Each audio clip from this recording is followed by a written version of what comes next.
Chapter 80. Who said that people in the United States were stupid, big, black, and heartless? Listening to the old man's words, the corner of Jianghai's mouth kept twitching.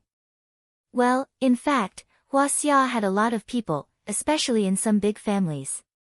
There were so many things that could drive people like Jianghai crazy. However, that was a domestic matter, so it was understandable. When he went abroad, it was difficult to integrate. But fortunately, Jianghai didn't come here to work. He came here to be the boss, which was much better. Thank you, sir. I still don't know your name. Hearing that the old man was finally almost done talking, Jianghai came to the supermarket. In the past, when he didn't have money, he bought goods. Now that he had money, he naturally bought more. His cart was almost full at this time. Just like what the old man said, it was almost Thanksgiving Day.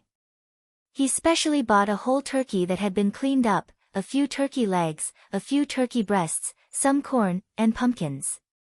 Of course, the most important thing was vegetables.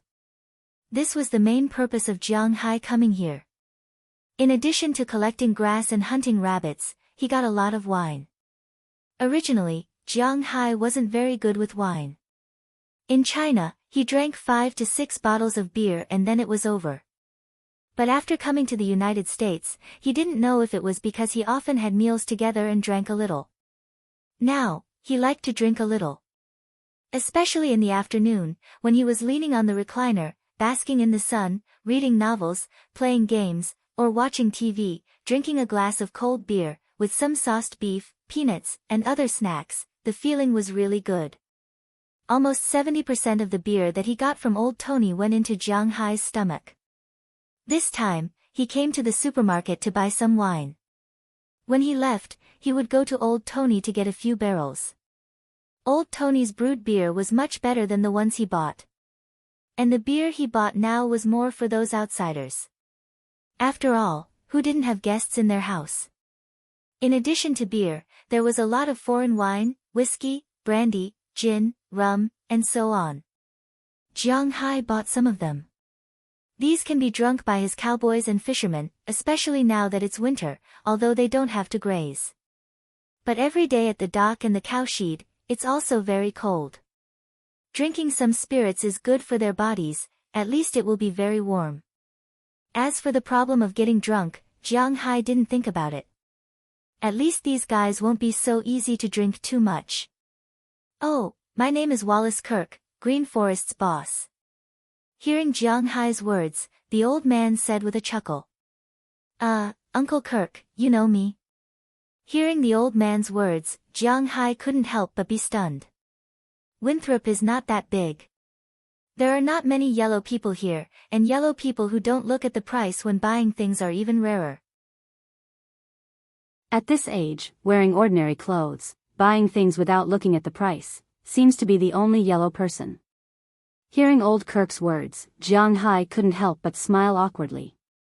It seems to be the case. Well, our conversation is coming to an end. Young man, if you have time in the future, you are welcome to come to my house to play. Seeing Jianghai's expression, old Kirk smiled, then patted Jianghai's shoulder and pushed his cart away. Seeing the old man's back leaving, Jianghai couldn't help but curl his lips. Go to his house to play? Jianghai doesn't know him. What a joke. Hey, are you familiar with Mayor Wallace? Just as Jianghai was about to buy some sauce, a black guy next to him looked at Jianghai curiously and asked. Hearing his words, Jianghai's footsteps couldn't help but stop. Originally, he was wondering why the old man paid so much attention to him. It turns out that this guy is the mayor here. A bit interesting. Muttering in a low voice, Jianghai pushed the cart to the side selling sauce. After buying some Messiah chili sauce, Jianghai went to pay the bill. Because he bought a lot of things, the supermarket specially asked the security guard to help Jianghai move these things into the car. After giving the security guard a tip of $10, Jianghai drove to Old Tony's place. After pulling 2 large barrels of beer, Jianghai returned to his manor. Before coming back, he had already called Robbins and asked them to come over and help move things. When his car was parked, Robbins, Philip, and Belle had been waiting for a long time. Huh, boss, you really bought a lot of things. Looking at the things in Jianghai's car, Robbins shook his head. He knew that Jianghai's trip to the town would inevitably be like this. He couldn't help but laugh, jumped into the car and began to move. Hey, boss, your clothes are heavy. How many did you buy? Seeing Luo Binsi get in the car, Jianghai also parked the car and got in the car. He first picked up his clothes and handed them down. The person who received the clothes was Belle, but as soon as he took it, he felt that his hand was heavy. He immediately used all his strength to lift the big bag. He clenched his teeth and carried it into the villa. After he finally threw the things on the carpet of the villa, he couldn't help but let out a sigh of relief and asked with some curiosity. The clothes are actually not that heavy, but there are 2 knives, a bow, and 100 arrows inside. I think this is quite heavy. Hearing Belle's words, Jianghai lifted a huge beer barrel in one hand and said to him while moving it inside. There are knives and bows? Boss, let me see it later. After all, Belle is a soldier. When he heard Jianghai's words, his eyes couldn't help but light up, then he smiled and said to Jianghai. After Jianghai heard it, naturally, he didn't refuse. Hey, boss, you also bought a turkey? At this moment, Philemon, who was moving things inside, couldn't help but see the big turkey that Jianghai bought. He looked at Jianghai with a surprised face and asked. It's almost Thanksgiving, why didn't you tell me? I went to the supermarket in town and saw that they were having an event, so I bought it. You can take this turkey back later. I don't know how to cook it, so I'll go to your house to eat. Hearing Philemon's words, Jianghai immediately said. Turkey is actually not delicious, it's more for the sake of freshness and the festive atmosphere. But after hearing Jianghai's words, Philemon and Robbins couldn't help but smile bitterly and shook their heads. Philemon looked at Jianghai and said, This won't do, boss. My oven can't hold such a big turkey, I can only put it in your place. Hearing Philemon's words, Jianghai couldn't help but stare blankly for a moment, then he patted his head. At first, he only thought about the problem of buying a big turkey, but he forgot that the oven also has a size. It seems that in this residential area, only his oven can hold such a big turkey. Thinking of this, Jianghai waved his hand and announced that they will come to his place for Thanksgiving. Huh, boss, we will come even if you don't say it. We have to eat together for Thanksgiving. Hearing this, Belle also laughed. Oh, it's all thanks to me buying this turkey. Otherwise, if I buy it now, what if I can't buy it? Hearing what Belle said, Jianghai smiled proudly. It seems that the turkey he bought is quite right. Boss, you really don't have to worry about the turkey. Even if we don't buy it, we can still catch it. There are a lot of these things in our forest. Hearing Jianghai's words, Robbins also said at this time. We have turkeys here? Hearing what Robbins said, Jianghai couldn't help but look at him. There are a lot of them. In addition to turkeys, there are also a lot of seabirds. These seabirds don't fly and will nest in our forest in winter. I remember when you went out to sea, didn't you see a lot of puffins? They live in that forest. Seeing Jianghai's slightly different look, Philemon also said. Oh, I remember. Hearing Philemon's words, Jianghai couldn't help but slap his forehead. He also remembered that when he went out to sea that day, he saw a lot of puffins. In addition to puffins, there were also seagulls. Philemon said that these seabirds live in his forest.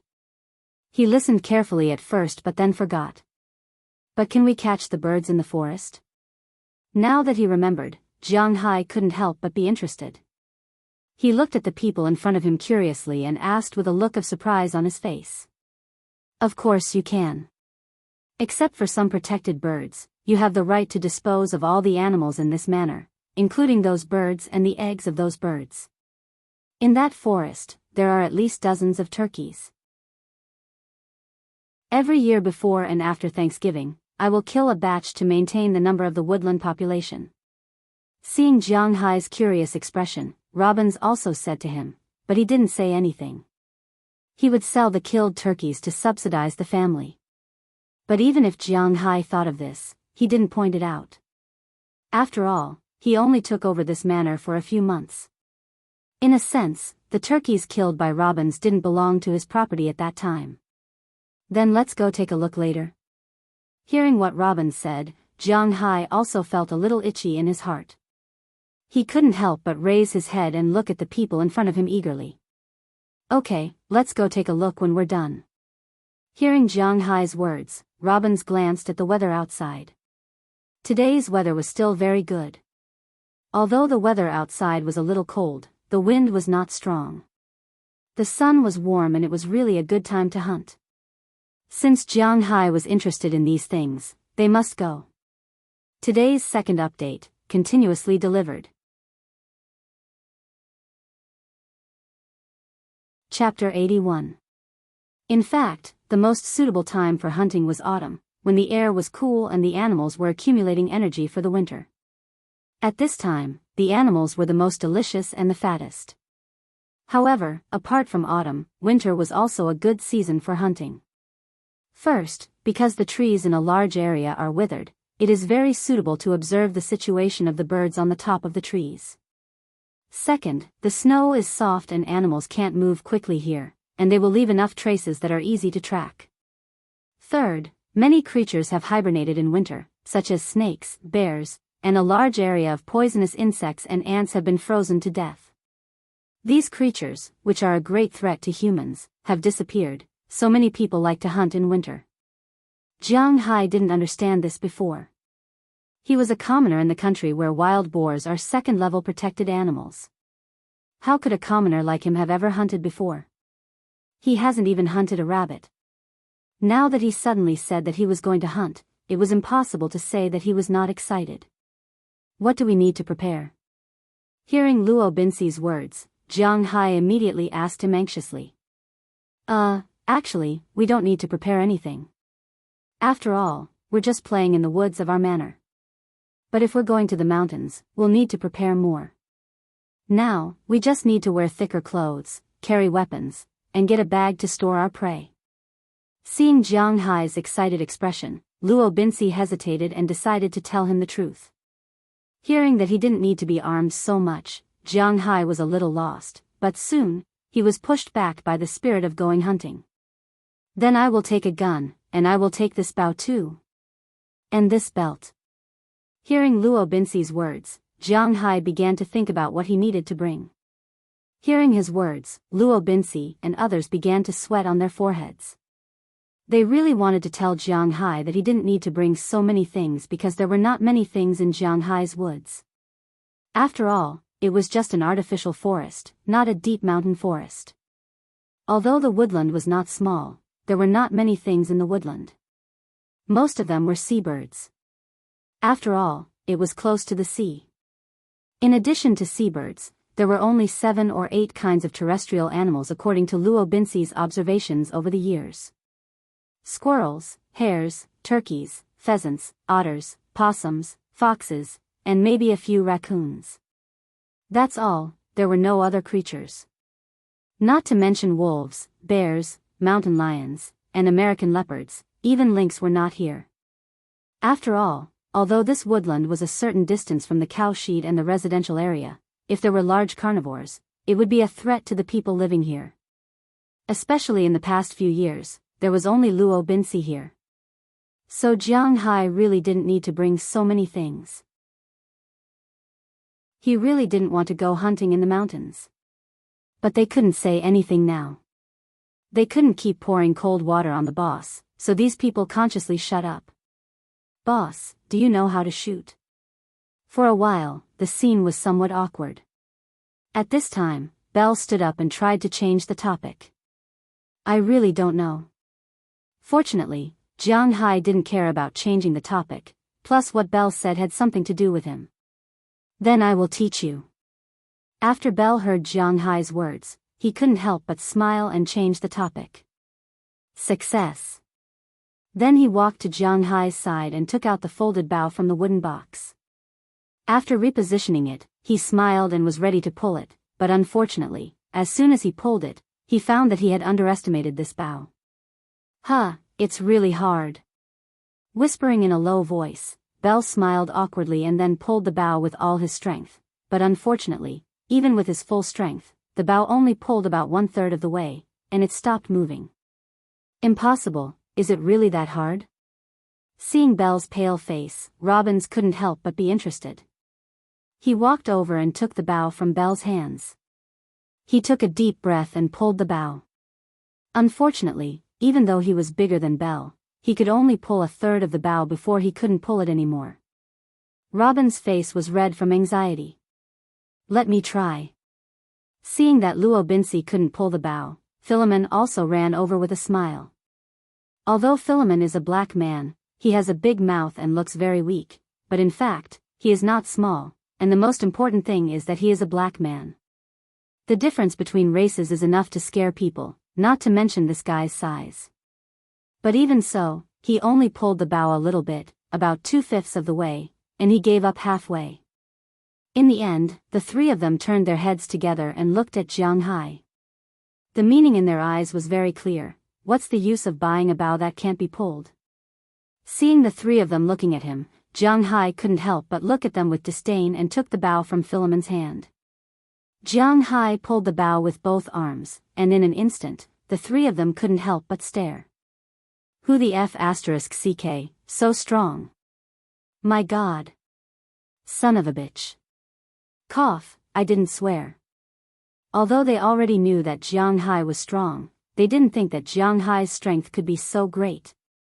It's hard for them to imagine that Jianghu's body, which doesn't look very tall and strong, has such great strength. Seeing the surprised eyes of the three, Jianghu chuckled and then released the bow again. The buzzing sound of the bowstring made the three of them a little scared, but fortunately, Bell, who was a soldier, reacted first. Although Jianghu gave him a slap in the face, since he said that he would teach Jianghu archery, he naturally won't go back on his words. He specially ran back home and took out a human target. There was no other way, he only had a human target in his house, so he erected it in the grass outside. While they were packing up these things, Jianghu could try it first. At the same time, he also told Jianghu the essentials of archery. Archery and shooting were different. Archery only required 3 points and 1 line. This only required more practice, but archery required some troublesome things, because archery only provided 2 points, and the third point required the archer to feel it himself. At the same time, archery could put the eyes closer to the crosshairs, making it easier to shoot, but archery was not the same, the head was fixed and could not be moved. Moreover, the strength of each pull of the bowstring, and each standing position, in fact, had to be paid attention to. Even when releasing the bowstring, there was a need to pay attention to it. Jianghu was a beginner in all of this. After roughly understanding, Jianghu took the bow and arrow and ran out into the grass outside. After seeing Jianghu's movements, Xiao Huang and Xiao Bai immediately ran out to watch Jianghu practice archery. Open. Looking at the target in the distance, Jianghu picked up a pure metal arrow and put it directly on the bow. With the strength of his arms, the 120-kilogram bow was pulled open by him in an instant. But to be honest, 120-kilogram bow was a bit weak. Before he leveled up, he could only rely on the strength of the python to control the 120-kilogram bow. But to be honest, 120-kilogram bow was a bit weak. He could only maintain balance for about 10 seconds or so, and his hands began to tremble. Damn it. Originally, he didn't have time to aim in the first 10 seconds. Now that his hands began to tremble, it was even more impossible to aim. Cursing silently, Jianghu had no choice but to shoot the arrow, but it could be seen that this arrow missed. It flew out about 10 meters away from the target. Moreover, this 120-kilogram force was indeed a little scary. It kept flying, flying, flying, flying. After flying for about a kilometer, it landed in the snow. Seeing the arrow fly there, Xiao Huang, who was beside Jianghu, immediately rushed out and quickly ran to the arrow, running back with the arrow in his mouth. Jianghu patted Xiao Huang's head as a reward for his cleverness, but his mind was thinking about the arrow just now. He was only 50 meters away from the target, but he flew out 950 meters and missed by 10 meters. He really wasn't an ordinary expert. Damn, there's really a difference between having an arrow and not having one. After shooting the arrow, Jianghu couldn't help but shake his hand. 120 kilograms was still a bit too strenuous. But he was a stubborn person. Since he had set 120 kilograms, then 120 kilograms would do. If he really couldn't do it, then he would shoot the arrow in the first 10 seconds. Since he had made up his mind, Jianghu didn't say anything else. He took a deep breath and started the second arrow attack. This time, it was a little better. He shot the arrow before his hand started to shake. This time, it was a little better, but it still didn't hit the target. It was about 2 meters away from the target. This time, it flew a kilometer away. Before Xiao Huang could move, Xiao Bai had already run out. After being improved by the dragon's blood, Xiao Bai's intelligence was actually very high. At least it knew how to learn. When Xiao Bai picked up the arrow, Jianghu started shooting again. He had to admit that Jianghu's body was really good. Its learning ability and adaptability were very good. The third arrow hit the target, but unfortunately, it still flew nearly 500 meters away. Because the target was shot through, this shot could be considered to have hit the edge of the target. Although it still didn't hit the target, it was more or less an improvement. It also gave Jianghu a lot of encouragement. After that, he continued to practice. 10 seconds of aiming was really a short time. Especially for a beginner like Jianghu, as long as it took more than 10 seconds, he would definitely miss. Within 10 seconds, the hit rate wasn't very good. Out of 10 arrows, about 3 would hit the target. In total, about 7 would hit the target, and 3 would still miss. Jianghu didn't have a good way to deal with this. Now, he could either wait to level up or lower the strength of the bow. However, if Jianghu wasn't willing to adjust, then he could only wait to level up. Fortunately, after he finished improving the grassland, the scales in his body had increased in all aspects. 8 scales a day, and it was almost 300 scales. He was less than 3 months away from reaching 1,080 scales. Today's first update: Xiao Fei has been publishing his novel for a month and a half, but this result, until now, the 4,300 bookmarks, why does it feel like it's getting more and more empty? Dear big bosses, if you feel that Xiao Fei's writing is still passable, then please click on the bookmark. Thank you everyone.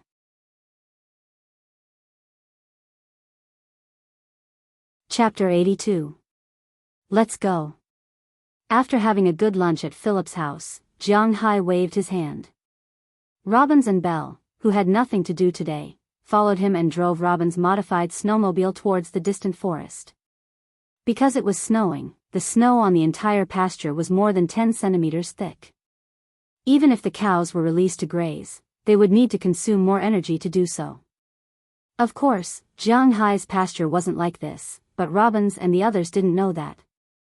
Jianghu also didn't intend to point it out. It was a good choice to let the cows fatten up in the cowshed. Because the cows stayed in the cowshed, there were fewer cowboys. What they needed to do every day was to keep the cowshed ventilated, clean up the cow dung, feed the cows, add water, and occasionally brush their hair. That was all. The 5 cowboys were originally very busy every day. But after winter, they had some time to take a break. Of course, the so-called break was not real rest. It meant that they could do some work that had nothing to do with the cowshed, such as patrolling the surroundings of the manor to see if the fence was broken, repairing the machinery, or maintaining the house. It was just that they did not have to deal with the cows for the time being. This was considered a break. Compared to the cowboys, Edward Anderson, who was only a sailor, was much more miserable. Every day, he had to go out to sea. The biting cold sea breeze on his face was not much worse than a blade. Jianghu's body couldn't bear it. Robbins and Belle, who were resting today, patrolled around the manor in the morning. A manor like this needed to be patrolled every day, especially in winter. After winter, the beasts in the mountains would come down due to the lack of food. If they broke the fence and entered the manor to hunt the cows and sheep, it would be a big problem for the manor owner. Of course, there was another problem, which was to guard against people. Therefore, they had to patrol the area every day. As for the maintenance of the house and machinery, they didn't have to worry too much. The reason for that was because those houses were all extremely sturdy when they were built. Wu Quan did not have the intention to cut corners. Every villa was built with reinforced concrete, and the roof was the same. Except for the need to shovel away the snow every spring to prevent water from seeping in, there was no problem with the houses here. Most of the machinery was bought by Jianghu this year, so naturally, there wouldn't be any problems. Therefore, these people only had half a day to work during the rest of the day. They could still do their own things in the afternoon. However, they had to accompany their boss to go hunting this afternoon. Whoosh whoosh. Following the sound of the engine, the 3 snowmobiles sped towards the forest in the distance. Long before the arrival of winter, Robbins had unloaded 3 of the 4-wheeled motorcycles that Jianghu had bought. Actually, it was only a few parts and 4 tires that were removed. A cowboy like this was actually a little expert in hands-on work. At least this kind of transformation was easy. The position of the front wheel of the motorcycle was replaced with 2 sledge boards. Because the 4 motorcycles that Jianghu bought were very big, 2 sledge boards were needed at the back periphery to make the motorcycle float in the snow. As for the propulsion device, it was a caterpillar. The position of the rear wheel was replaced with 2 caterpillar tracks, but the position was slightly higher than that of the sledge. This snowmobile was considered to be completed. Not only could it run in the snow, but it could also run on land. Of course, it wasn't as fast as the tires, but the problem was that the tires couldn't run in the snow. It wasn't the first time that Jianghu rode this thing. Although it wasn't very good, at least it was decent. After riding for a while in the snow, Jianghu and the others also parked their motorcycles outside the forest. Then, they changed into snow boots, took their weapons, and walked into the forest. Of course, Jianghu's 2 followers, Xiao Huang and Xiao Bai, were also very interested after learning that they were going to play in the forest. This forest was planted by the former owner of this manor. The original idea was very simple. Planting some trees could be used to block the sea breeze. If there was a need, these trees could be cut down in the future to build a house or something else. Even if they were to sell it, they would still be able to make a lot of money, right? But unfortunately, before the trees grew, he went bankrupt. In the end, he packed them up and sold them to the auction house. The trees here, after all these years of growth, could now be said to be mature. The trees in the United States were also different from the trees in China. In the north of China, there were basically a few kinds of trees: birch, willow, pine, cypress, and so on. There were also these trees here, but there weren't many. According to Robbins, there were about 5,000 trees in Jianghu's forest. 2,000 of them were oak trees. This kind of tree was also called oak tree or oak tree. The tallest tree grew more than 30 meters. This kind of tree also existed in China, but it wasn't too common. Because the branches of this kind of tree were too soft, it wasn't very popular in China. There were only 2 kinds of trees in China. One was used to build houses, and the other was used to make furniture. This kind of soft tree was used to build houses.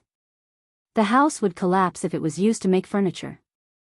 In addition to being moisture-proof and insect-proof, it wasn't very sturdy. Therefore, this kind of tree wasn't very popular in China, but in Europe and the United States, this kind of tree was quite popular. This was because this kind of tree was the best raw material used to store red wine in red wine barrels. The price of oak barrels in the United States and Europe wasn't low. This manor had a grape winery. Naturally, these oak trees were prepared for them. In addition to the oak trees, more than half of the remaining 3,000 trees, nearly 1,800 trees, were maple trees. This kind of tree was Canada's national tree. There were also many trees in the United States. This kind of tree was also a kind of economic tree. It was used to make maple syrup. This kind of thing was sold at a high price in China. In fact, Jianghu could have collected maple syrup this year, but he didn't. At that time, his focus was more on raising cattle. For things like maple syrup, he would wait until next year. In addition to these two main trees, there were many other trees here. Some were originally planted, and some were brought over by other seabirds after eating the tree species. Therefore, it looked a bit messy. Most of them were willow, pine, cypress, and birch trees from the north. There were also some cherry trees, black walnut trees, and so on. Anyway, Jianghu only heard about them from Luo Binsi, so he didn't know anything about them. Following the footsteps of the three, they slowly went deep into the forest.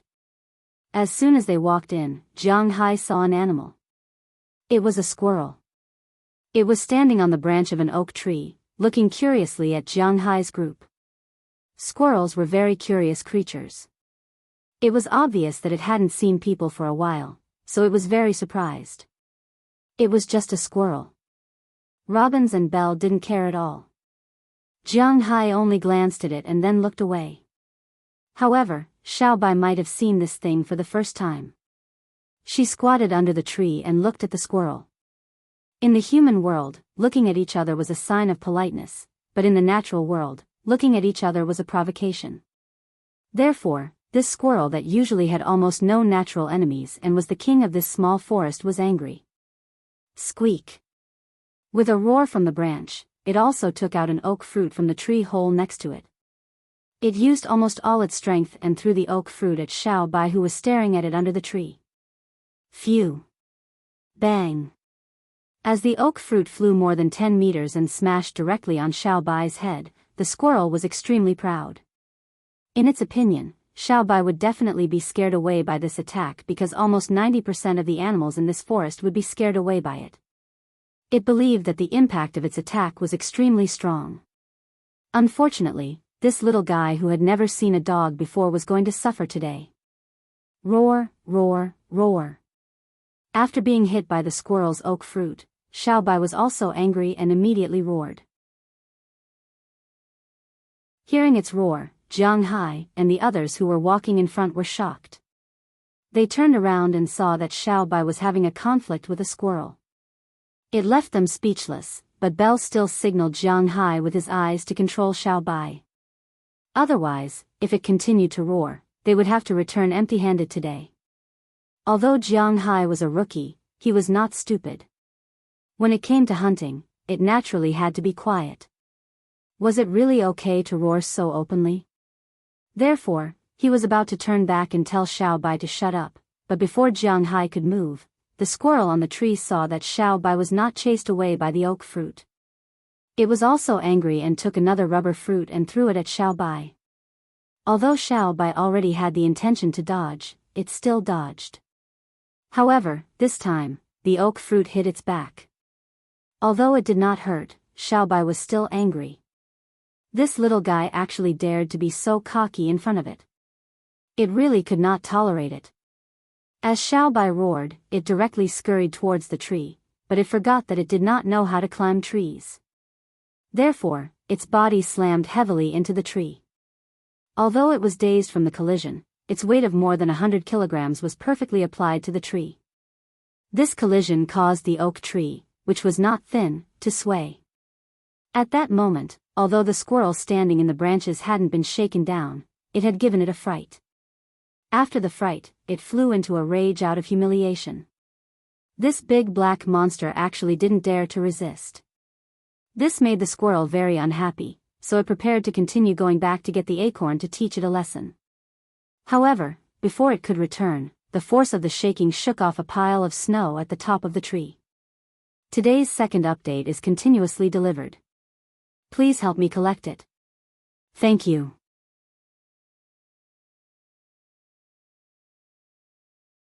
Chapter 83.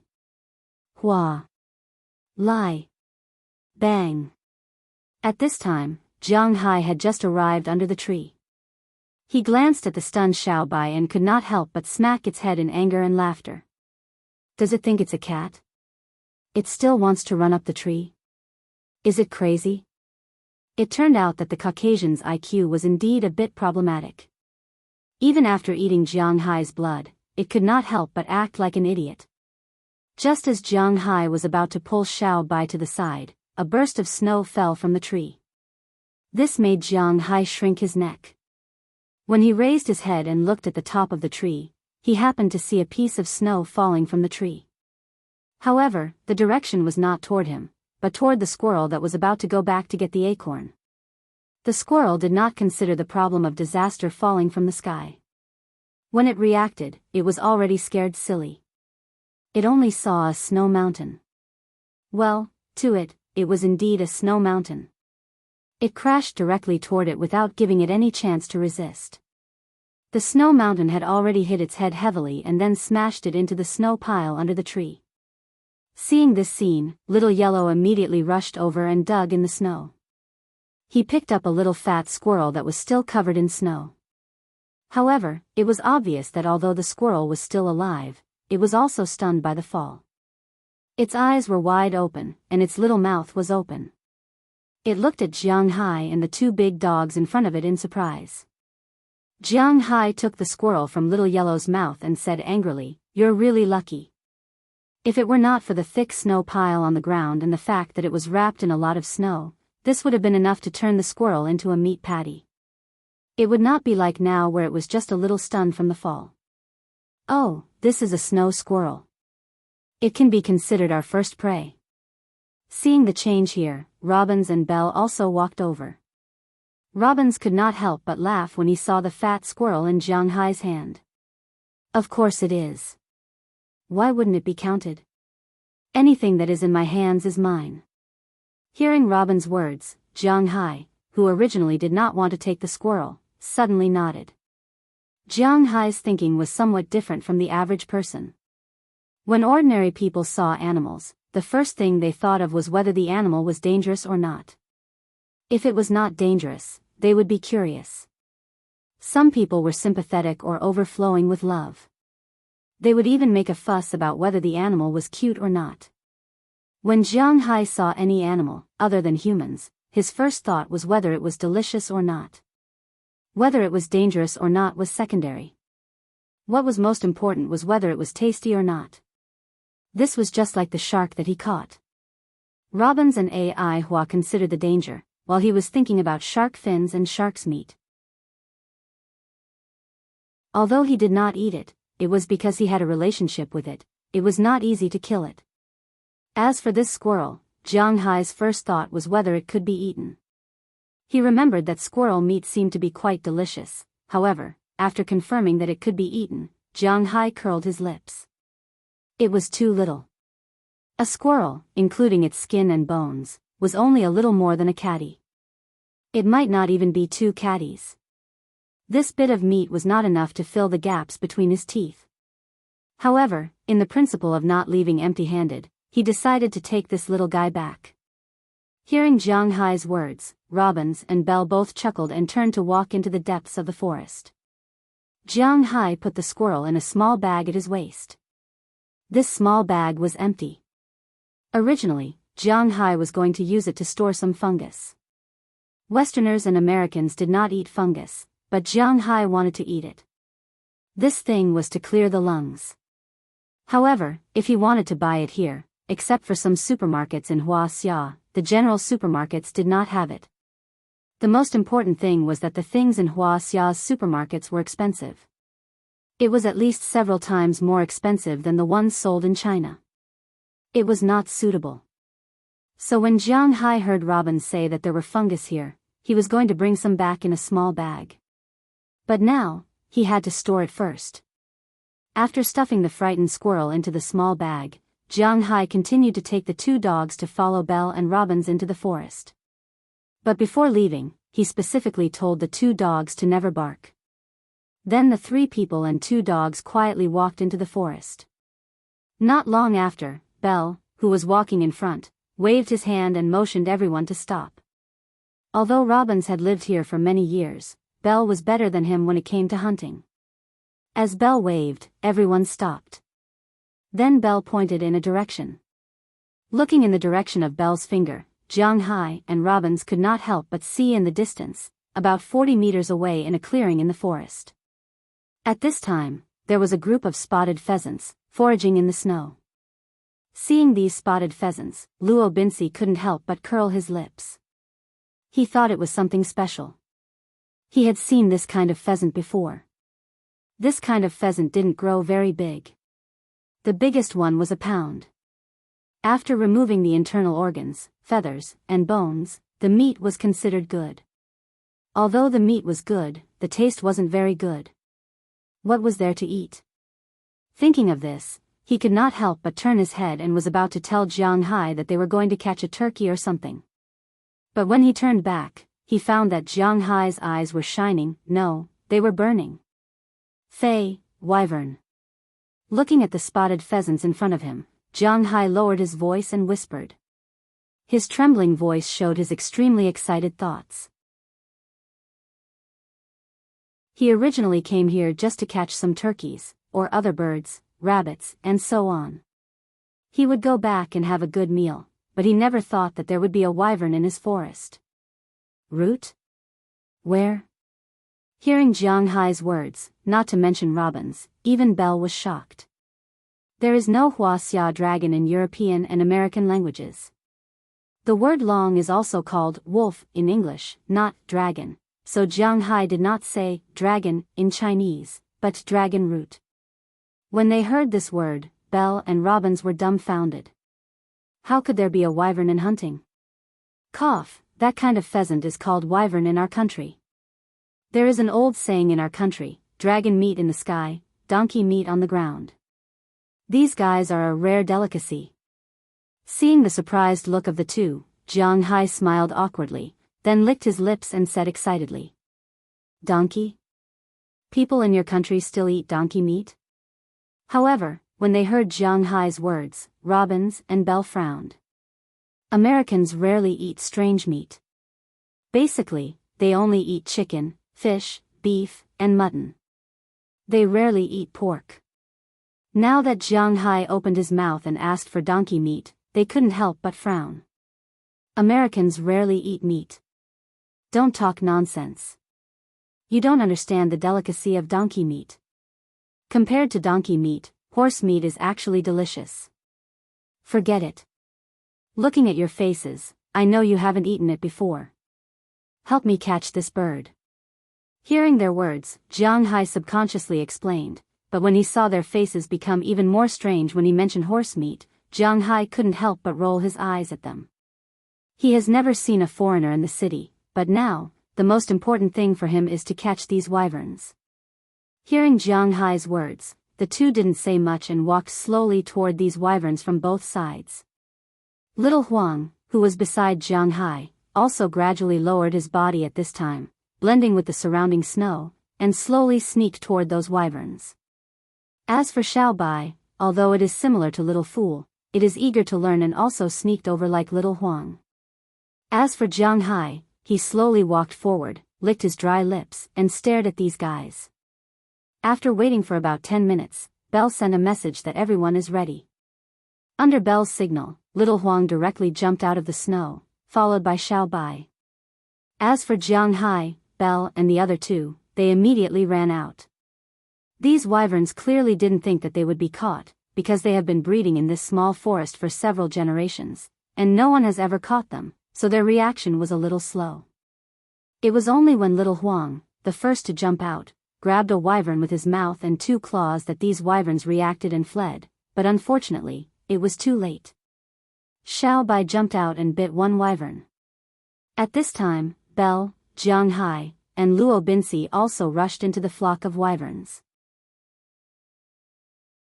Belle grabbed one wyvern with each hand, and Luo Binsi did the same. As for Jianghu, he was much more ruthless. He first punched the 2 wyverns in front of him, knocked them down, and then grabbed the other 2. At this time, the rest of the wyverns flew away, and only the wyverns in this open space were still struggling. Good stuff. Looking at the 12 wyverns on the ground, Jianghu's eyes were about to turn green.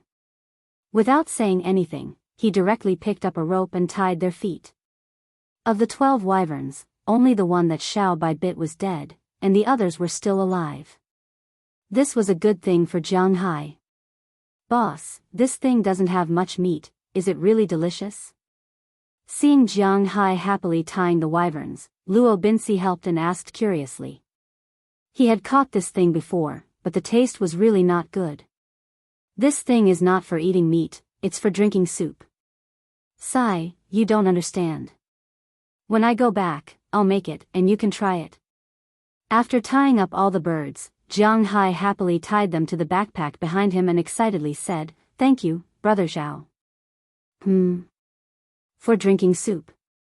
Cheddar soup. Speaking of soup, the people here probably only knew about cheddar soup. You'll know when the time comes. It's really a good harvest. Haha. However, at this time, Jianghu was not in the mood to despise them. Just the harvest made him feel like he was going to wake up laughing at night. It was really awesome. Today's update will be recommended next week, but it was not forcefully recommended. It will not be available on January 1st. It seems that there is no hope for a full attendance in January.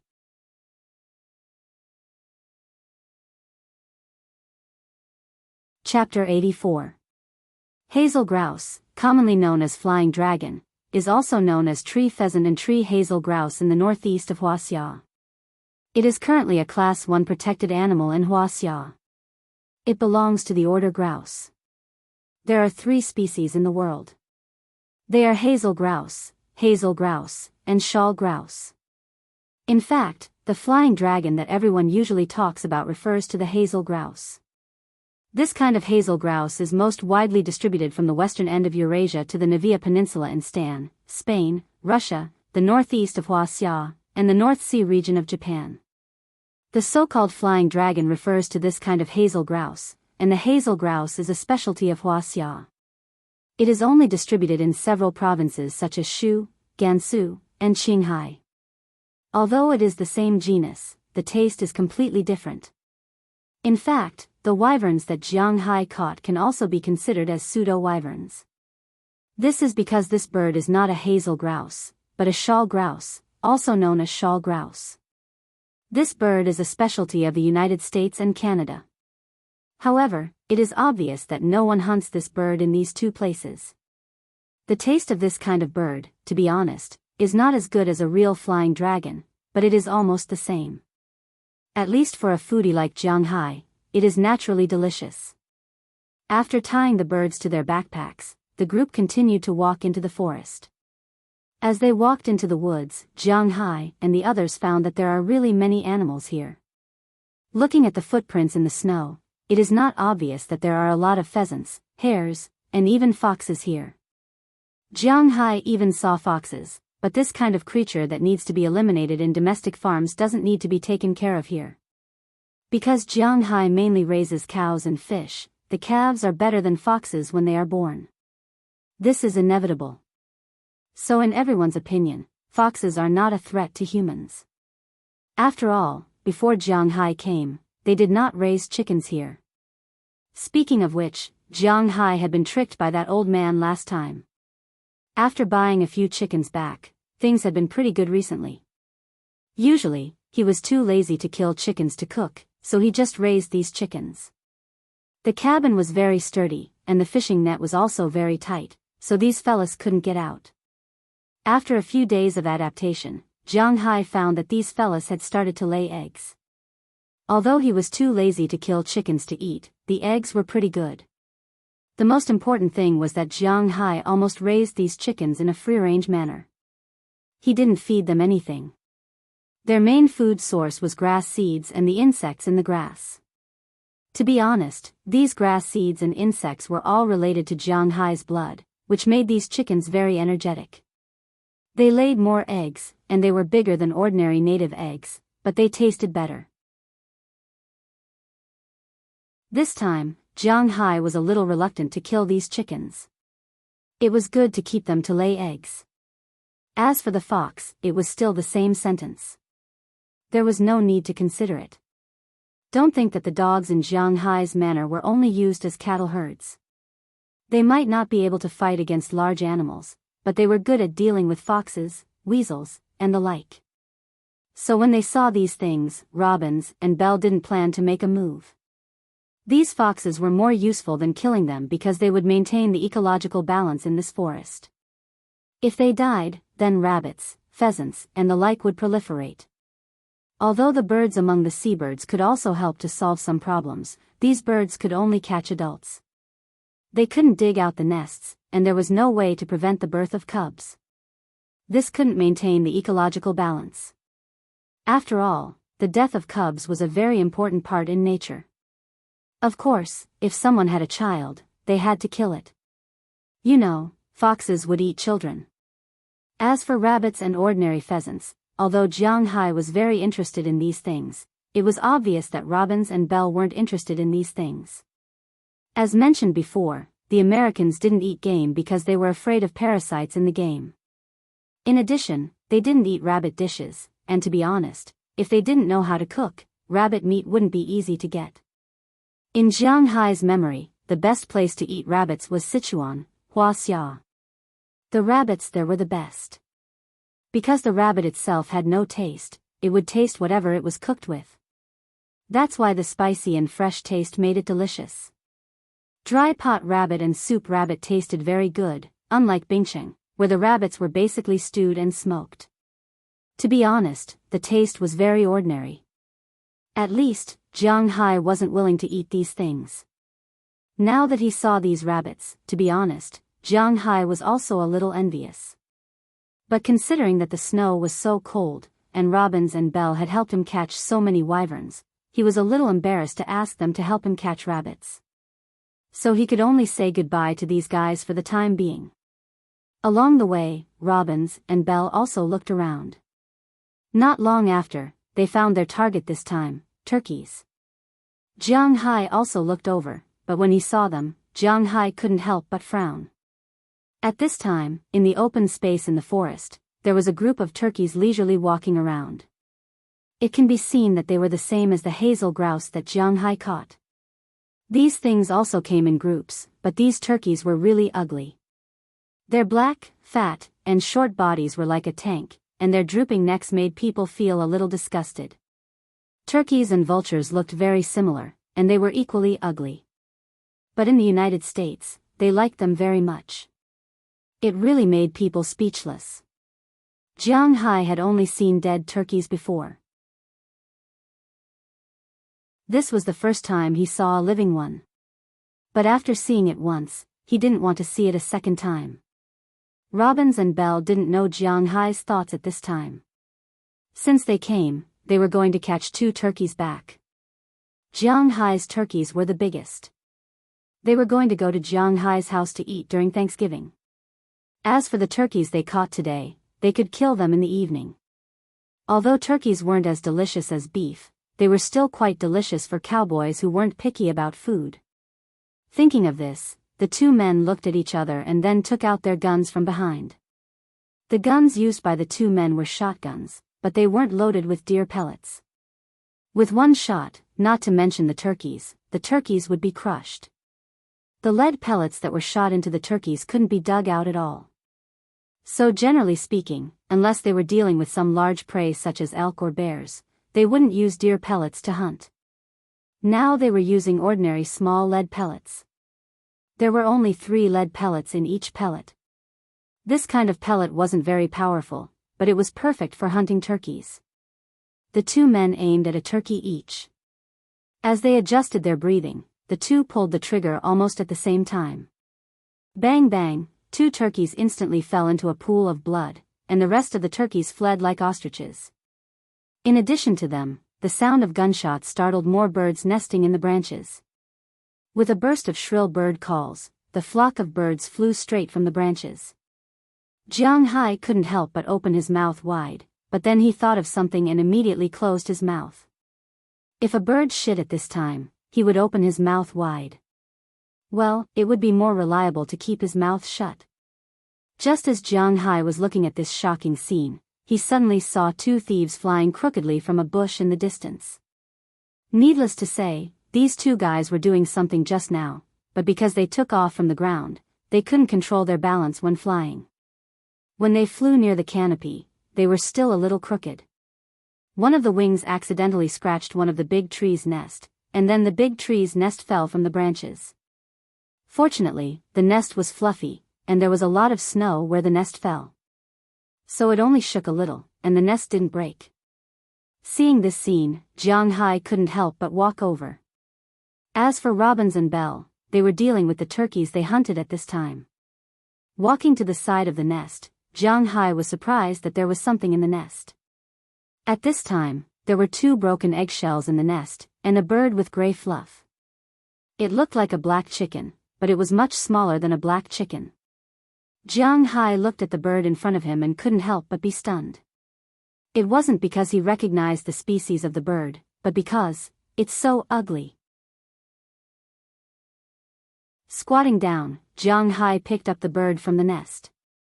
His eyes looked at the bird that was shivering from the cold, and he couldn't help but feel speechless. What's wrong, boss? At this time, Robins and Belle also tied up the turkey and happily walked over. When they walked to Jianghu's side, Robins couldn't help but pat Jianghu's shoulder and said to him with a smile. Belle, who was behind him, didn't have any problem, but looked directly at the thing in Jianghu's hand. Boss, you dropped this thing's nest? Pointing at the young bird in Jianghu's hand, Belle asked with a look of surprise. Hearing his words, Robins also froze for a moment, then looked at the young bird in Jianghu's hand. He didn't look carefully just now, but when he saw it, he was also shocked. How did the boss get this bird down? No, just now when you shot, didn't you scare away a lot of birds? 2 thieves flew up from the grass over there, and when they flew up the tree, they accidentally knocked down the nest. I came over to take a look and found this thing inside. What is this thing? Why is it so ugly? Holding the little bird in his hand, Jianghu asked Belle and the others strangely. This is the symbol of the United States. Hearing Jianghu's words, Robins couldn't help but cry and said helplessly.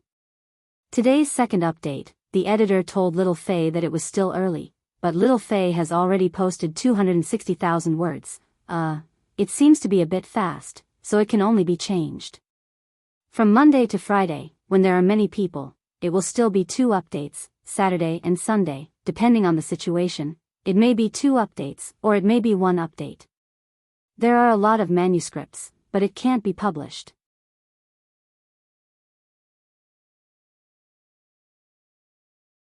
Chapter 85.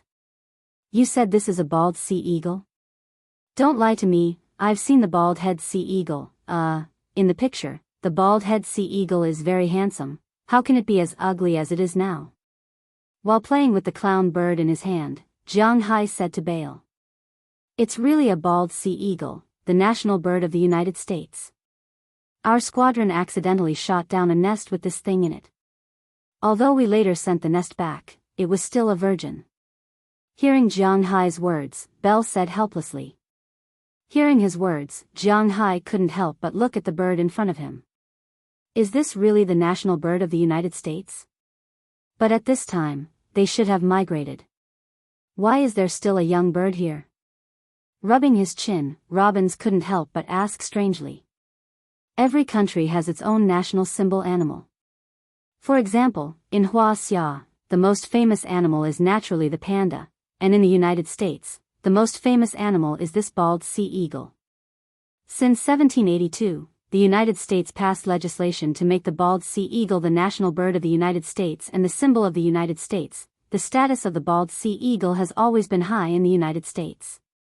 This was similar to the status of pandas in Wuxia. Not to mention killing, buying, and selling these animals, just destroying their habitat was not a small crime, not to mention that Bale and the others had once taken down the bird's nest. But just as Robin said, this kind of bird shouldn't appear here in this season. Although the bald sea eagle will nest in the rock walls and woods, if it perches in the nearby waters, it will not move again and will become a resident bird. But in fact, these bald sea eagles will still fly when they should, especially in the northern areas. In the south, more than 95% of the bald eagles would become resident birds, but in the north, most of the bald eagles would become migratory birds. They would fly away during the coldest months and would only return in the spring of the next year.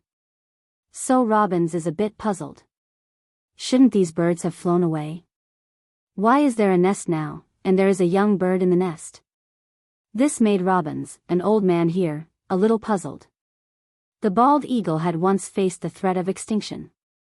However, it was not because of human hunting. After all, their main habitat was in the United States. As the national bird of the United States, the Americans rarely hunted them. The reason why they went extinct was because of human beings. With the increase of fishing and logging, their habitat was constantly decreasing. Most importantly, because they lived at the top of the food chain, when humans used poisons such as pesticides, they would eventually be poisoned. In 1782, it was said that there were 100,000 bald eagles in the United States. However, shortly after the end of World War II, in 1963, there were only 417 pairs of bald eagles left in the world. However, these policemen can't be arrogant when they see Jianghu.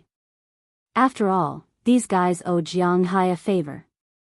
If Jianghu didn't show mercy at the end, they wouldn't even be able to keep their jobs. So after seeing the arrival of Jianghu, these policemen were very enthusiastic. The policewoman who interrogated him last time even took the initiative to make him a cup of coffee, but unfortunately, Jianghu is not interested in this kind of thing. Compared to coffee, he prefers to drink milk. Just like at home, he is either drinking beer or drinking milk. He almost doesn't touch coffee, so he doesn't know whether the coffee here is good or not. He just came to ask about the adoption of the eagle. The current chief of the police station, Maris Smith, specially came to help Jianghu with the things he needs to do. When he learned that Jianghu found an abandoned bald eagle in the forest of his home and wanted to adopt it, the old man began to flatter Jianghu, saying that Jianghu is kind and so on. Jianghu just smiled and didn't say much else. After that, it was very simple. The people from the pet center were called over to do a personal examination of the eagle. It was confirmed that the eagle has no other problems except for some malnutrition. The police station also gave Jianghu a sign that can raise wild animals. Only with this thing, he will not be reported by others. After everything was done, Jianghu declined Maris Smith's proposal for dinner and returned home with Robins and Belle. But after going back, Jianghu first gave the eagle a bath. Well, after the bath, it still looks gray. Then he fed it a lot of premium beef. Then he squeezed out a drop of blood and fed it to the eagle. Originally, after the eagle was in Jianghu's hands, it had been looking around with fear in its eyes. Its body was constantly trembling, fearing that Jianghu would eat it. But after eating Jianghu's blood, it calmed down, and there was a trace of intelligence in its eyes. After rubbing Jianghu's hand, it fell asleep on Jianghu's bed. Jianghu knew that this was because the blood was transforming it. Just like the two dogs, after eating Jianghu's blood, they also fell into a dormant state. This eagle must be the same. He deliberately made a nest with some hay and some of his old clothes. After putting the eagle in, Jianghu breathed a sigh of relief. He looked back and saw the two dogs squatting there with their mouths open and a trace of curiosity in their eyes. Jianghu smiled gently and patted the heads of the two big dogs. From now on, this little guy will be our family. We can't bully it. Hearing Jianghu's words, the two big dogs could not help but tilt their heads and look at Jianghu, then barked loudly. At this time, little Condor, who was sleeping, couldn't help but move a little in fear after hearing the cry. Seeing little Condor's movement, Jianghu immediately gestured to the two dogs to keep quiet and then looked at little Condor in the distance. Bang! At this moment, there was a sudden sound. Jianghu looked back and found that the waste bag he had just taken off had fallen to the ground. At this time, a small hole had been opened in the waste bag's zipper. Then a curious little head popped out from the gap of the waste bag and looked at the world in front of it curiously. When it saw Jianghu, it did not feel anything, but when it saw Little Black, it was instantly frightened and went back again. Little Black seemed to remember that he still had a grudge with this little guy. He could not help but walk over, open his mouth, and bared his teeth, threatening the little guy hiding in the bag. At this time, Jianghu remembered that he had brought back another one. Okay, don't scare this little guy. After kicking Xiao Bai's butt, Jianghu walked over, picked up the waste bag, and casually opened the zipper. He wanted to take the little guy out, but at this moment, the little guy bit him. Today's update: please collect, please collect, please collect. Important things have to be said 3 times.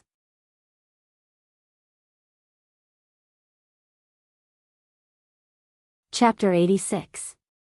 Bang! In a villa somewhere in the imperial capital, the door of a room was pushed open from the outside. A man in his 30s walked in from the outside with a face full of anger.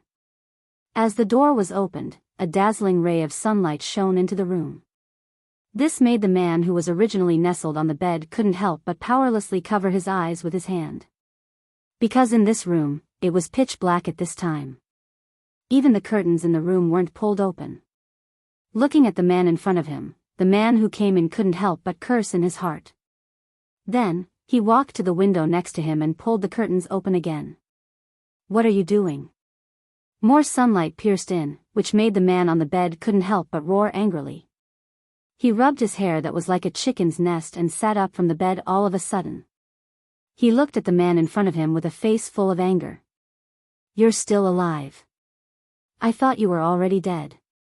I was going to call someone to collect your corpse." Looking at this man, the man on the other side couldn't help but sneer and say with a face full of anger. Hearing this person's words, the man on the other side was stunned for a moment. Then, he returned to his calm appearance. Without wearing any clothes, he sat up from the bed with his upper body naked. Then, he touched a wine bottle at the head of the bed and drank without saying a word. Through the sunlight outside the window, it could be seen that the entire room was unusually dirty and messy.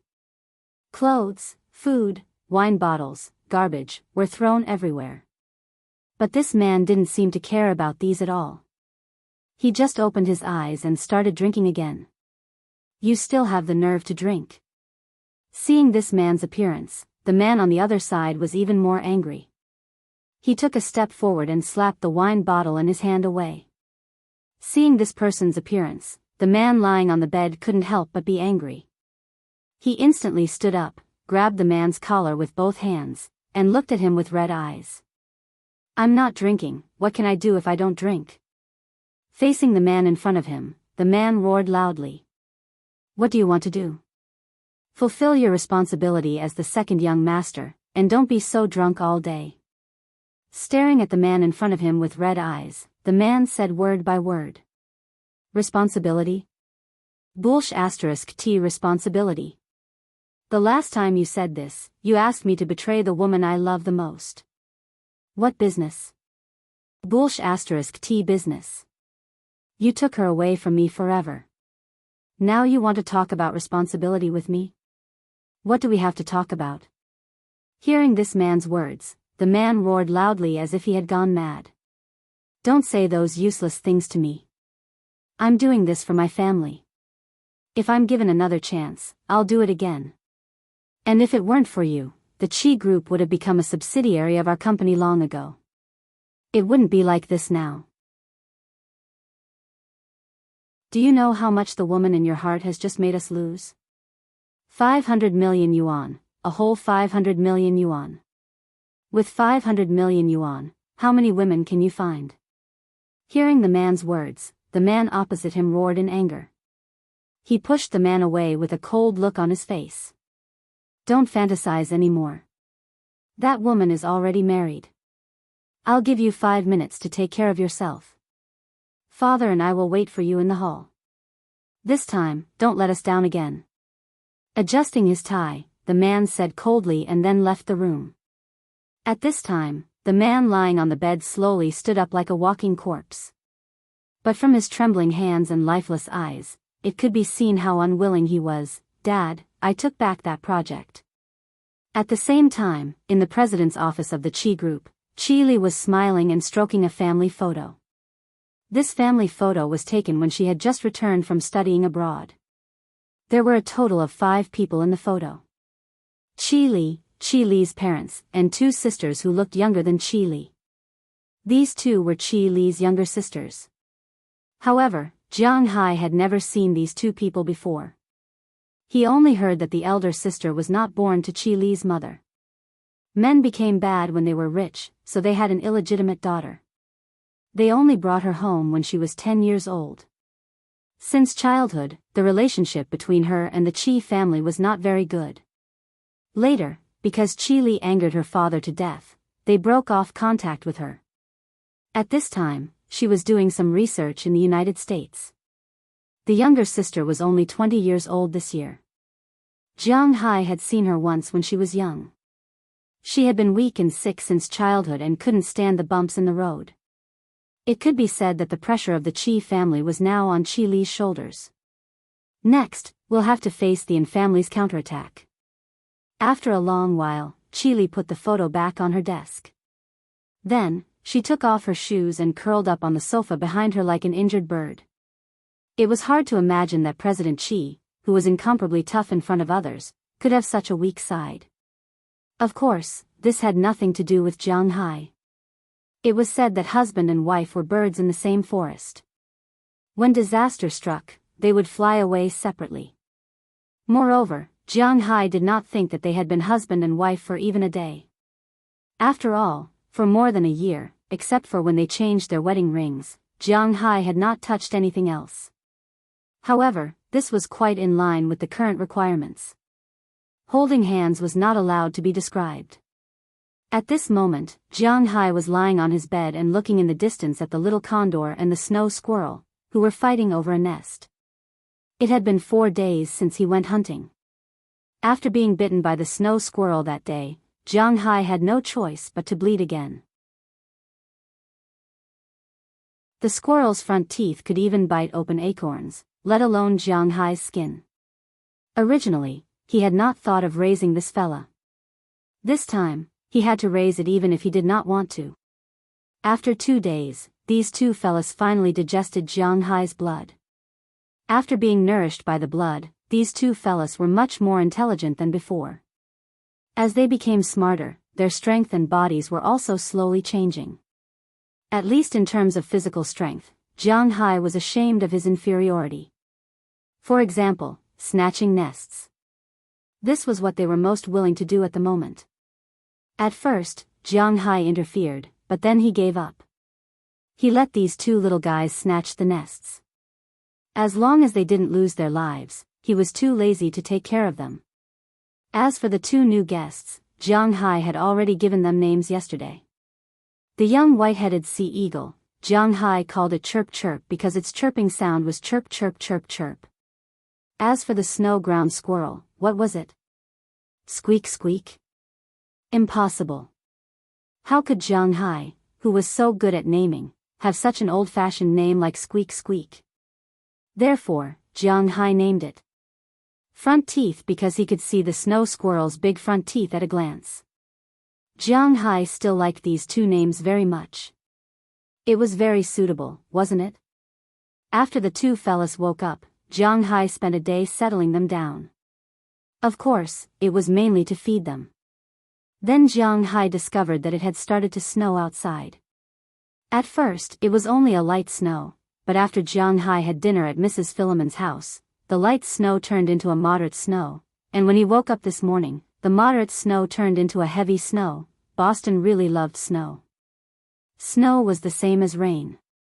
It referred to the high altitude of the sky, when cold air met hot air and then produced water vapor. However, before the water vapor could turn into water droplets, it was frozen into snowflakes and fell from the sky. Compared to other areas in the north, such as inland areas, Boston was close to the Atlantic Ocean. The oceanic climate was stronger, so there were many monsoons. Because of this, it was rainy in summer and snowy in winter.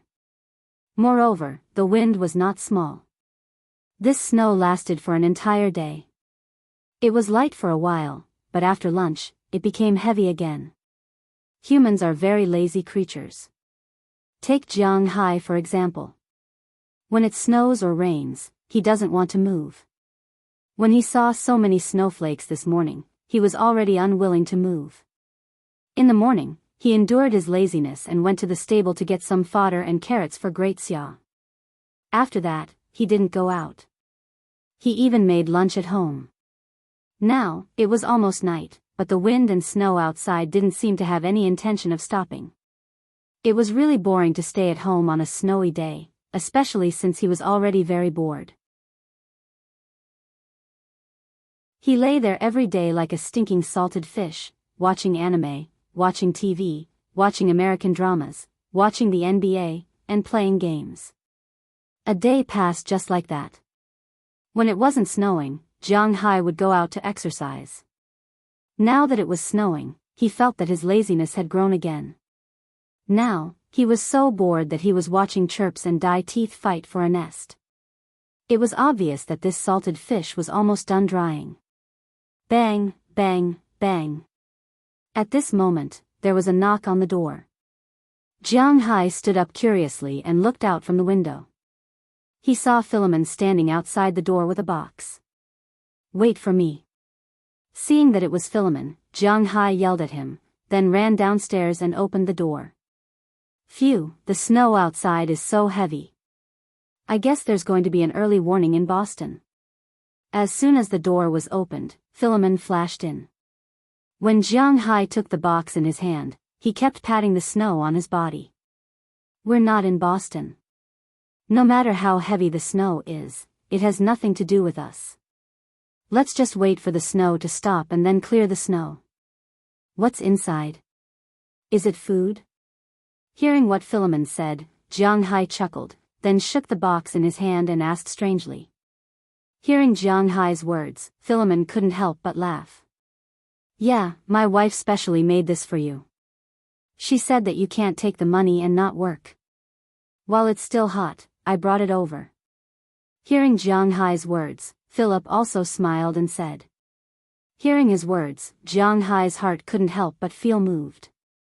Looking at the lunchbox in his hand, Jianghu's heart that was originally cold from boredom gradually warmed up.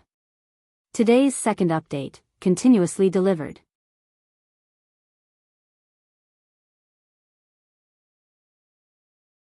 Chapter 87.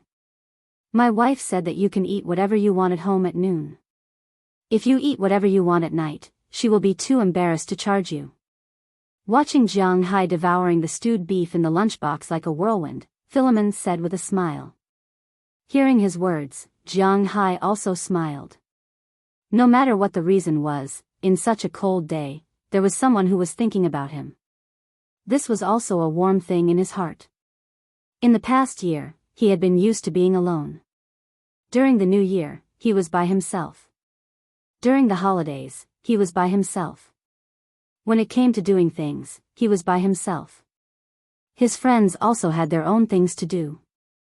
They had to go to work and accompany their parents, relatives, and family. Therefore, Jianghu couldn't often harass them. Since his parents passed away, Jianghu originally thought that his future pillar of support might be Qili, but reality slapped him in the face. His future pillar of support was actually only himself. People were very accustomed to adapting. After a year of adaptation, Jianghu had already adapted to being alone. Originally, he came to the United States to open a manor not to make money. Of course, people like money, but his purpose was not for money. If it was really for money, the $330 million would be enough for him to spend for several lifetimes. There was no need to do this at all. His only purpose now was to explore the mystery of the tattoo on his body. Therefore, when he bought the manor, he didn't care too much. He didn't even cut the price. Of course, there was no way to cut the price in the auction house. Compared to private manor owners, things in the auction house couldn't be cut. The price was set at the price. There was no such thing as being cheaper or giving a discount. From the beginning, Jianghu was very clear about this, so he didn't say much and directly spent money to buy it. When he first bought it, he was still worried. Although he was the boss, he was an outsider after all. He was really afraid that Robbins and the others would gang up to deceive him. At that time, he would be unfamiliar with the place and people, and it would be really difficult. But in fact, Robbins and the others were really good people. They didn't say that everything was for Jianghai's sake, but they really treated Jianghai very well. Whether it was in their daily life or professional life, they didn't let Jianghai find the slightest bit of selfishness and stealing behavior. This made Jianghai very satisfied. Robbins, Burkdollar, Philip, Harriman, and Bell always paid attention to Jianghai intentionally or inadvertently. They taught him how to grade beef, how to raise cows, how to raise horses, how to brush their hair, how to train dogs, how to pick, and so on. They also reminded Jianghai at any time, which made Jianghai feel like family. As for Ai Dehua, he had been teaching Jianghai how to distinguish the fish in the sea, how to catch fish, how to cast the net, what to do if the fish were poisonous or harmful, and what to do if he met others at sea. Originally, when Jianghai came, he didn't know anything. He just read a novel on the spur of the moment and came. But when he really owned a manor, he found that even if he had a golden finger, it was really difficult to play around. As a layman, it would take at least 1 or 2 years for him to become an expert. The employer-employee relationship between Jianghai and his subordinates made Jianghai very happy. The feeling of being humane was really great. "Boss, you must be quite bored recently." Seeing Jianghai gobbling up the food in the incubator, Philip helped him clean up and said to him with a smile. Hearing his words, Jianghai couldn't help but think. It seemed that he was indeed a little bored. Originally, before it snowed outside, he actually had something to do every day. At least in the morning, he had something to do. He could go out for a jog or do some boxing, but since it snowed, he seemed to have nothing to do. "It is quite boring." Nodding, Jianghai said with a look of agreement. Hearing Jianghai's words, Philip looked at the sky outside and said with a smile, "This snow will probably last until tomorrow. If it stops tomorrow, we will shovel the snow tomorrow. Then the day after tomorrow, I will take you out to play." Hearing Jianghai's words, Philip looked at the sky outside and said with a smile. "Play? Play what? I heard that there is a striptease club here. I haven't been there since I came here. Do you want to take me there?" Hearing Philip's words, Jianghai immediately asked. For a man who can only rely on his left and right, going to find a woman is the most fun thing. Cough, "If I dare to go, Vic will kill me. If Vic doesn't kill me, Ai Dehua will kill me. I mean fishing. Hearing Philip's words, Jianghai was a little disappointed, but then he became energetic again. "Fishing, going to the sea?" Blinking, looking at Philip, Jianghai asked curiously. "No, not to the sea, to the river." Hearing Jianghai's words, Philip shook his head. "River? Don't you guys not eat river fish?" Thinking of the big carp that he brought back last time, Jianghai still felt that it was a pity. But later, because of him, he also brought back a few fish. But to be honest, the way the Chinese made fish, these Americans would not like to eat it. The only fish that they liked to eat were probably only 2 kinds, sweet and sour fish and West Lake sweet and sour fish. Sweet and sour fish is basically made with carp in China, but because these guys are not picky about the bones, they use bass and mandarin fish. The cooking method is almost the same as squirrel mandarin fish. First, the fish is fried, and then cooked with a prepared sweet and sour sauce. In Wuxia restaurants in the United States, this dish is quite popular. Secondly, Wake Up Lake sweet and sour fish. To be honest, Jianghai, a pure northerner, doesn't like to eat it very much. This fish is steamed or boiled, and after it is cooked, sweet and sour sauce is put on it. Although it is a representative of Zhejiang cuisine, Jianghai has an impulse to die after eating it. It's really terrible, and it's not to his taste at all.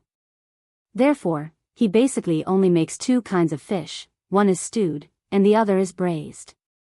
The most famous food in the Northeast, stewed fish in an iron pot, tastes really good, but unfortunately, it's too salty. These Westerners can't eat salty things, so they can't stand it at all. Braised fish can't be bland either. After all, braising requires soy sauce and salt, these people can't stand it. Actually, it's not that we don't eat river fish, but we don't eat Asian carp.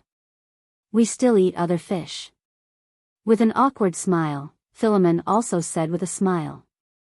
Hearing what he said, Jianghu couldn't help but nod. In the rivers of the United States, there are not only Asian carp, but also many local fish, and these local fish are also eaten by Westerners and Americans. Well, take me to see it when the time comes. Hearing Philemon's words, Jianghu said with a happy face. The night was silent, and the next morning, the snow really stopped. After a day and 2 nights, the snow was not thin, nearly 20 centimeters thick. When Jianghu went out wearing a coat, the snow was already up to his ankles. As for robins and others, they had been waiting there for a long time. Today's snow is much more troublesome than that day. Although it's only twice as thick, it's enough to keep them busy until the evening. This time, both sides of the ski resort are almost full, and a lot of snow has been pushed into the sea. The sea won't freeze in winter, of course, except for the North Pole and the South Pole, but Boston is obviously not that cold. After a busy day, Jianghu and others also went back to rest, but before leaving, Jianghu clearly remembered that Philemon said that they are going fishing. Hearing that Jianghu wants to go fishing in the river, Harriman was also very interested. Harriman is different from ordinary children. Because of the trauma he suffered when he was young, his life is not very good. Although he often has neighbors to help him, he can't always rely on them to live. Sometimes he is very hungry, so in terms of the ability to find wild food, Harriman is worthy of being called an ability user. Early the next morning, when Jianghu got up from the warm bed, Philemon and Harriman had already finished patrolling the boundary of the manor. At the same time, each of them carried a bucket, waiting for Jianghu there. You came really early, what's in this bucket? Where are your fishing rods? Seeing the 2 people coming over, Jianghu chuckled and asked with an excited look.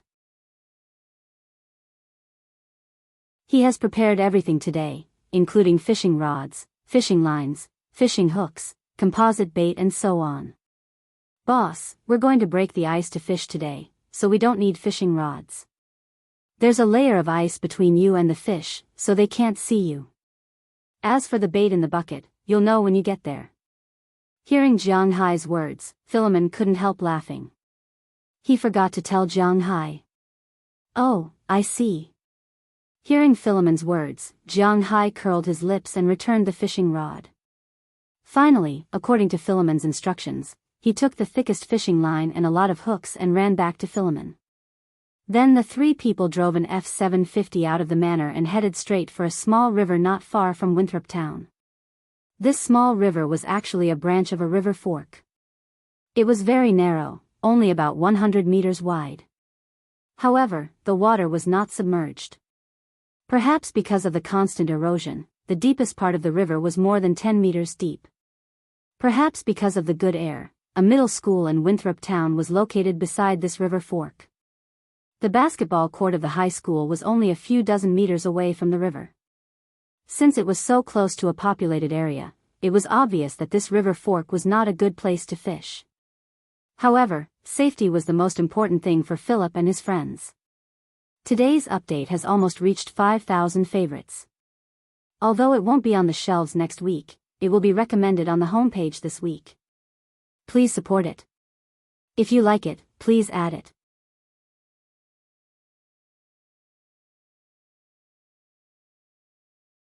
Chapter 88. Winter in North America was the time when the crime rate was the highest. The weather was cold and the roads were slippery. If someone committed a crime in the suburbs during other seasons, the police would arrive in 3 minutes. But during this season, the police might not even arrive in 13 minutes. Therefore, this was also the season that the thugs liked the most. However, compared to his little brother Canada, the United States was still much better. This was because they had more people and more workers.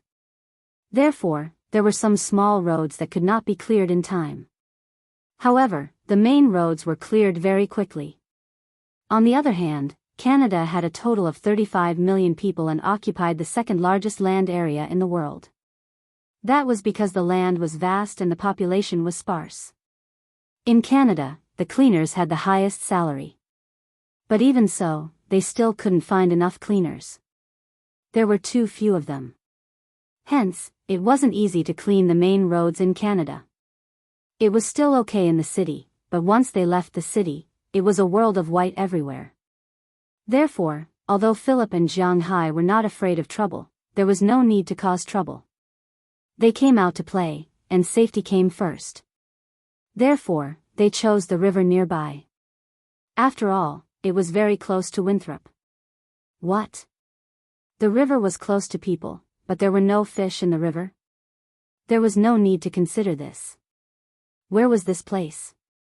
The U.S. They did not eat river fish. As long as there was water, there would be no shortage of fish. After Jianghu waited for the three people to park the car, he took the things out of the car. Halamon was very happy. Obviously, since he had a stable job, he hadn't come to play for a while. He was very happy. He took out a sledgehammer and iron fiber from the car and went to open the ice. Breaking the ice was actually very particular. It didn't mean that you could directly smash a hole in the ice to fish. If you didn't smash the hole well, it would be easy to crack the ice cover. At that time, if you fell in, it would be troublesome. That was why breaking the ice was also a technical job. Those who had not done it before would not know how to do it. You need to first break the ice with iron filaments, cut it open, and then use iron claws to dig out the ice from the hole. Jianghu was no stranger to this kind of action. As an ordinary citizen of Ice City, every winter when he passed by the riverside of Ice City, he would often see a lot of people trying to get ice from some of the more remote places. Jianghu was not unfamiliar with this kind of action. As an ordinary citizen of Ice City, every winter when he passed by the river, he would often see many people trying to get ice from some of the more remote places. Otherwise, where do you think those ice lanterns and ice sculptures came from? But even if he knew, he had done it before. Fortunately, Philip and Harriman were veterans. It didn't take long for the ice to be dug out. It was a square ice cave with a diameter of about 1.5 meters. For Jianghu and the others, it was enough. After the ice hole was opened, Philip started a fire on the ice wall next to them to roast them. The fire on the ice would not melt it. But if they sat on the ice wall for a long time, they would freeze. It was more comfortable to roast them with a fire. After Philip started the fire, Halamon was ready to cast the bait.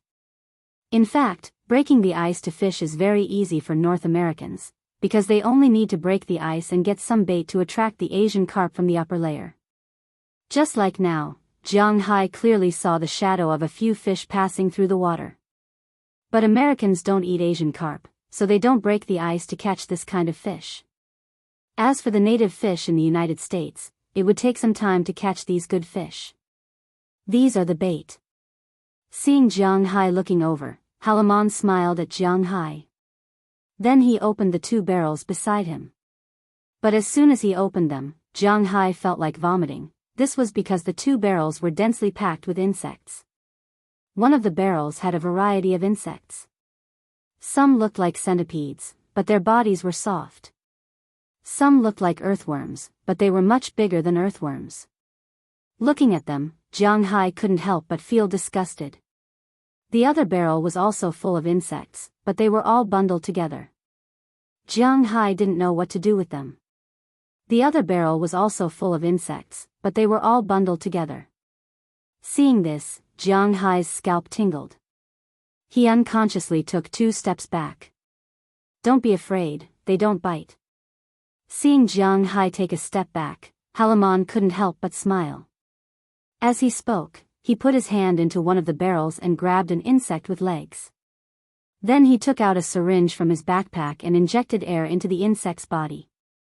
In an instant, the insect swelled up like a balloon. It's okay, these insects are harmless to us. This barrel is full of clam worms. Halamon and I caught them in the morning. These are ship maggots. Ai Dehua specially raised them for fishing. When he heard that we were coming today, he gave us some. At this time, Philip walked over and said with a smile. In fact, whether it was clam worms or ship maggots, they were good for fishing. Especially clam worms, they were called all-purpose bait. In the south of Wuxia and Southeast Asia, these two kinds of insects could be eaten. But Jianghu couldn't stand them. In the past, Jianghu could only catch earthworms at most. It was hard for him to get over this kind of thing. Well, I'll help you put it on, and you fish. At this time, Halamon seemed to have realized that Jianghu was not easy to get over, so he handed the fishing line to Jianghu with a smile.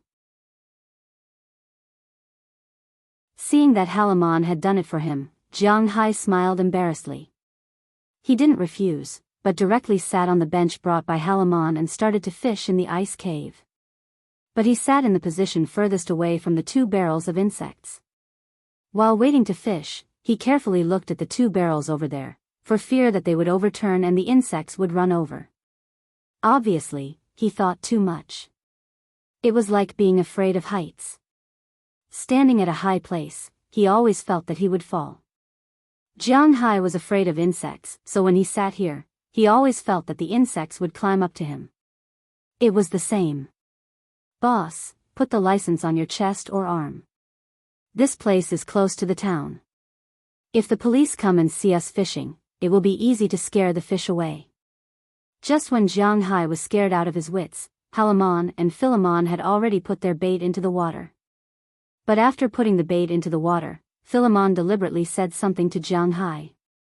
Hearing his words, Jianghu immediately took out a card from his pocket.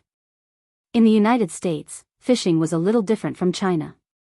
In the United States, fishing needed to apply for a license, otherwise, it would be illegal and would be put in jail. Every year, the United States would have the so-called freshwater fishing season. During this time, fishing and other activities were not allowed. Of course, as long as you were not discovered by others, no one would care about you. In particular, Jianghu's main target was Asian carp, which could be fished all year round. But now, they were not here to catch Asian carp, but to catch more valuable fish. Perhaps because the weather was too cold, the fish underwater not only moved slower, but also needed to eat a lot less. This was why most cold-water fish were smaller than tropical fish. That was because they ate all year round, while cold-water fish ate for 8 months and starved for 4 months. It would be strange if they grew bigger. After about half an hour or so, the temptation of the clam worms was really strong. The lazy fish finally couldn't bear it anymore. Jianghu instantly felt the clams sink into his hand. Then, his powerful strength was undoubtedly displayed at this time. In an instant, he pulled the fish out of the water. He threw the fish on the ice beside him. After the fish landed on the ice, it continued to struggle, wanting to jump back into the water, but Jianghu, who was already prepared, pressed down on its head and lifted it up. Oh, what a good start. It's actually a brown trout. Philip couldn't help but laugh when he saw Jianghu pull the fish out of the water. It's really good stuff. Jianghu was so happy that he almost closed his mouth when he saw the 40-centimeter-long fish in front of him. Speaking of the brown trout, people who weren't familiar with fish might not be very clear about it. However, speaking of the brown trout's brother, the rainbow trout, many people probably knew about it. These two kinds of fish were both in the trout family. As long as they were in the trout family, the price would be extraordinarily high. At the same weight, it would not be a problem for a brown trout to be dozens of times more expensive than a carp. After removing the hook, Jianghu smiled and threw the fish into the insulated tank that he had prepared beforehand. This was a really good start. Thinking of this, Jianghu felt that the clam worms and ship maggots were not so terrible. This time, he took the initiative to go over and pick a clam worm that didn't look so ugly. He sat back in his seat, pumped up the hook, and threw it into the water. The animal was done in one go. Seeing Jianghu's happy look, Philip and Harriman couldn't help but laugh. At the same time, they focused on feeling the vibration in their hands. Not long after, Harriman also caught a fish. He caught a North American pike. This fish, which was originally the king of freshwater river basins in North America, had been suppressed by Asian carp to the point that there was almost no room for it to survive. However, it was undeniable that this kind of fish tasted very good. This North American pike was about the same length as Jianghai's brown trout, more than 40 centimeters, which made Harriman very happy. At this time, Philip also caught a fish. It had to be said that the older the ginger, the spicier it was. The fish that Philip caught might not be as expensive as Jianghai's brown trout and Harriman's pike, but its weight and length were definitely the highest. He caught a large river bass. Jianghai knew at a glance that the weight of this fish was definitely not less than 5 kilograms. Today's second update is continuously delivered. Please support me.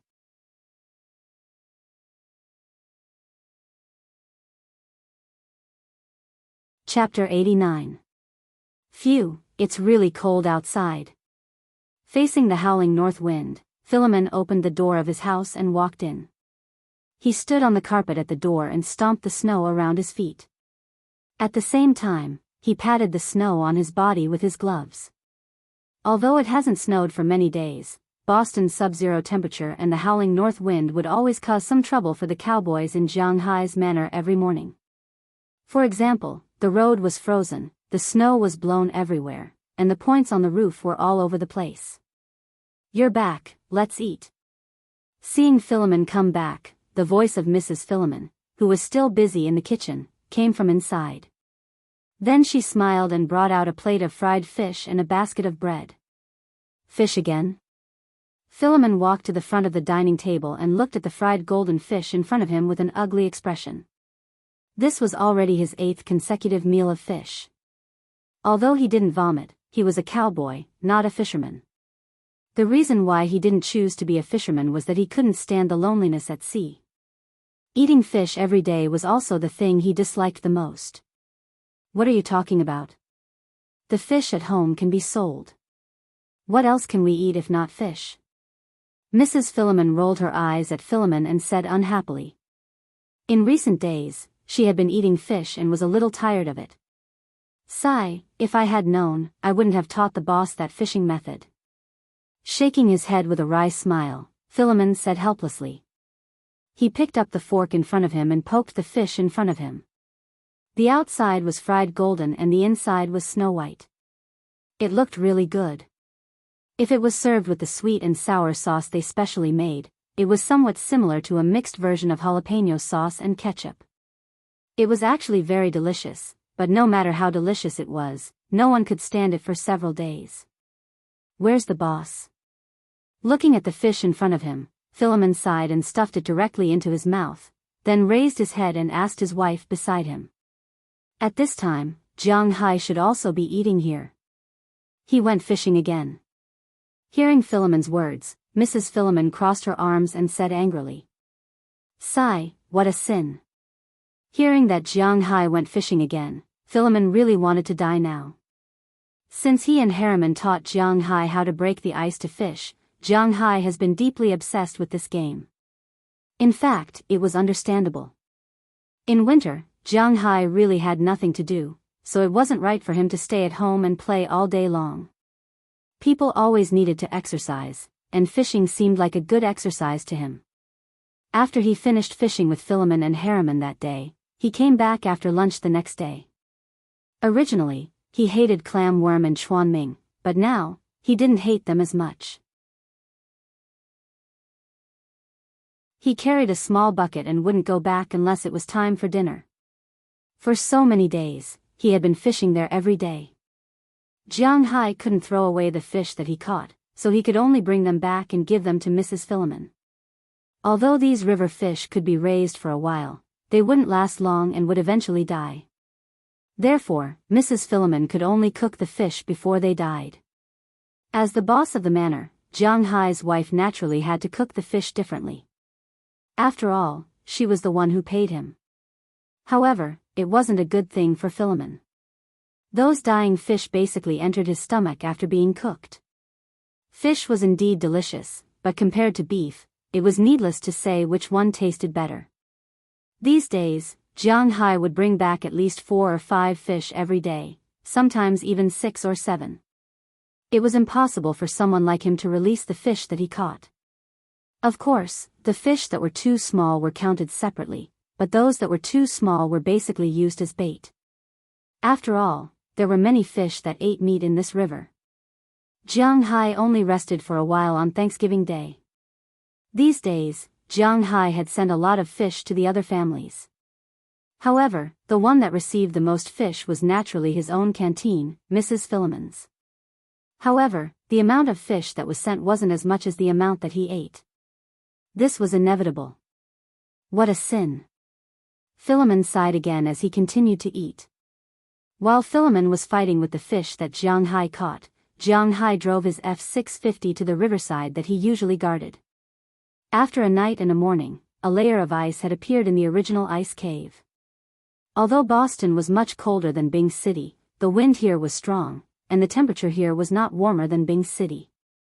Let's get out. After parking the car, Jianghu got out of the car with the things that he needed. Then, Xiaobai and Xiaobai also got out of the car from the back seat. Ever since he did not bring Philemon and the rest with him, Xiaobai and Xiao Huang had become Jianghu's fishing partners. These two dogs were very interested in coming out to play. On Xiaobai's back was a little squirrel. It was Dai Teeth.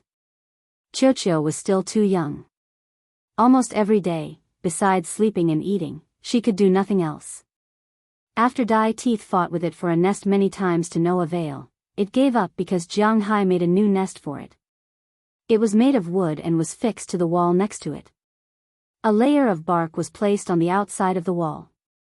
Compared to the nest made of clothes and weeds, Dai Teeth obviously preferred his new nest. Therefore, the battle for the nest that had been going on for a long time came to an end. After confirming its own territory, Dai Teeth became more ambitious. When he saw that Jianghu always brought Xiaobai and Xiao Huang outside, he also wanted to come. Jianghu did not mind, as long as Dai Teeth did not get lost.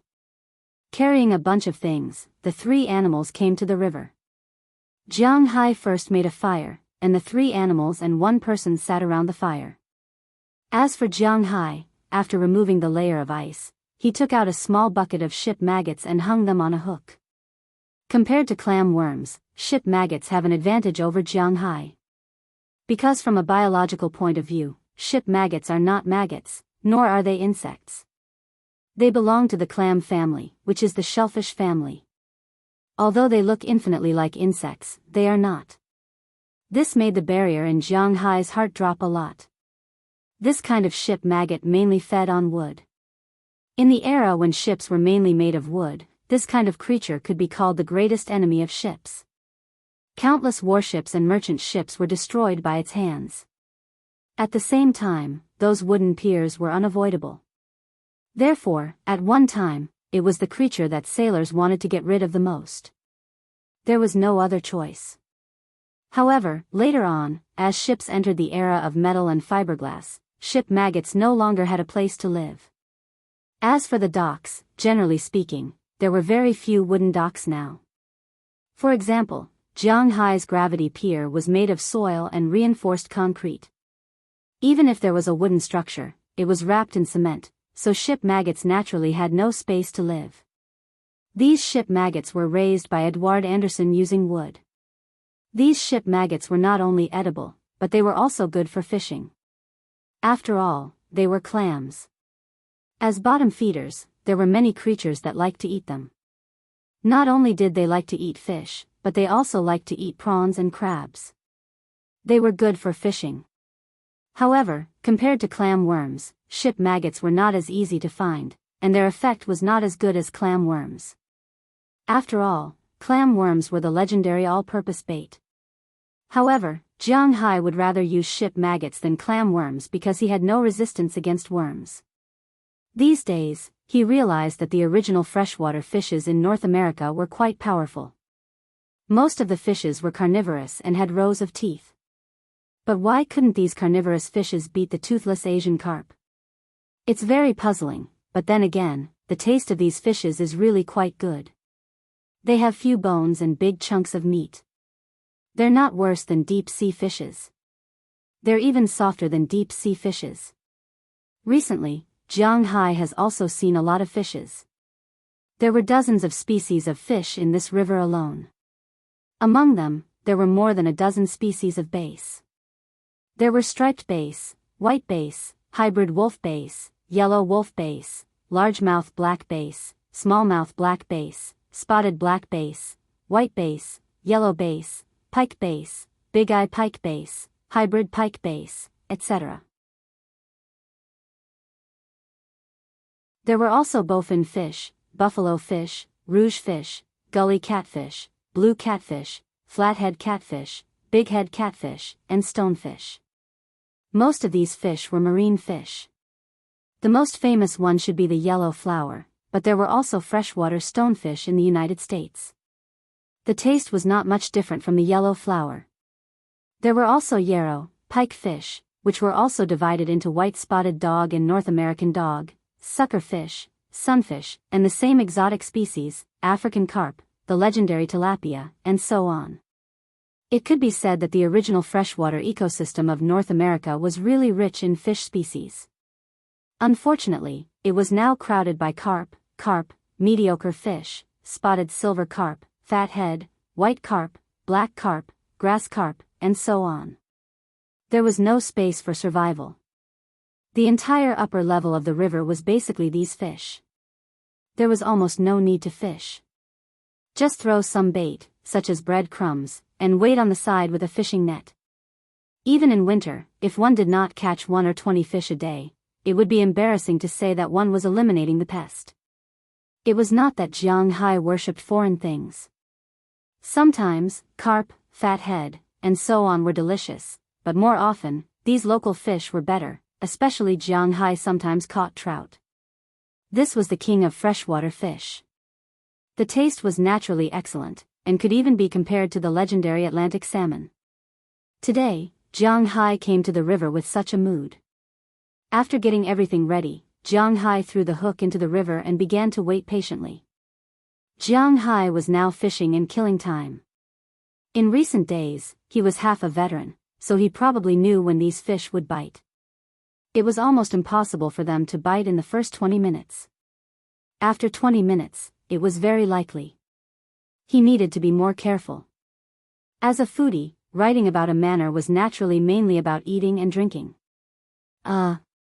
Isn't this the main theme of a manor?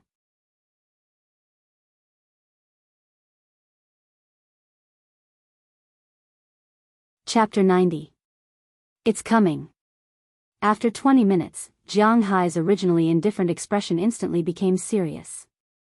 His half-asleep eyes also instantly focused. From the change in his gaze, it could be seen that Jianghu was now serious. Through his strong perception, Jianghu could roughly imagine the situation underwater through the line. There were definitely fish underwater, and after such a long time, the ship maggot should have attracted some fish to watch from the side, but these fish were very careful. They would not be easily fooled, but looking at the constantly twisting maggot in front of them, it was impossible to say that they were not greedy. Now it was a battle between rationality and instinct. If the maggot continued twisting, some fish would not be able to resist. However, if Jianghu moved recklessly now, it was very likely that he would scare the fish away.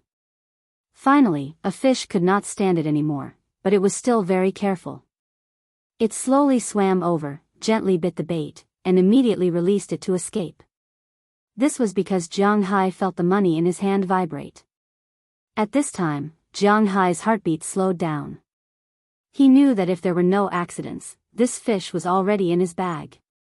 Then, another minute passed, and the line trembled again. Then, half a minute, 20 seconds, Jianghu had a vague feeling that the next time, this fish would definitely bite the bait. Moreover, through the last test, Jianghu clearly felt that this fish was not a small one, but a really big one. According to Jianghu's estimation, it was at least half a meter long and weighed more than 10 kilograms. This fish was enough for him to eat. Wow! However, just as the fish was about to bite the bait, a burst of cheers suddenly erupted from the high school's gymnasium in the distance. Hearing the sound of the explosion, the fish underwater instantly fled in all directions. Oh, who the F***ck? Feeling that the water was instantly emptied and that his half an hour was completely wasted, Jianghu could not help but swear. He lifted the fishing line again, looked at the gymnasium in the distance, and finally shook his head, ready to continue. However, he had to wait again, but it seemed that the other party was not going to let him have an easy time today. The cheers came one after another, which also made Jianghu feel that his head was about to explode. What are these guys doing? Why are they not going to school? I'll go and see what these guys are going to do. Jianghu casually threw his things aside and strode to the gymnasium. As for Xiao Bai and Xiao Huang, after seeing Jianghu leave, they ignored him. If Jianghu opened the car door, they would definitely stand up, but now that Jianghu was only going to the gymnasium and nothing was going on, they were too lazy to move. These days, Jianghu often went to the gymnasium, not to do anything, but to go to the toilet. At first, they would follow him, but now they were too lazy to follow him. Anyway, they went to the toilet, and they did not need to go to the toilet. Outside the gymnasium, Jianghu heard the cheers louder than when he was by the river, which made Jianghu feel a little strange. Because today was the third day, these students should be in school. Who would be so free to come here to practice cheering? With a feeling of curiosity, Jianghu walked into the gymnasium. As soon as he walked in, the noise became even louder. In his eyes, at this time, the gymnasium was not full of people, but there were at least a few hundred people, and what made these people cheer was a game in the middle of the field. This was a 3-on-3 basketball game. No, rather than a basketball game, it was better to say that it was a coaching game, because among the 6 people on the field, 5 of them were high school students, and only one was black. Obviously, he was not a high school student, and his strength was much stronger than these high school students.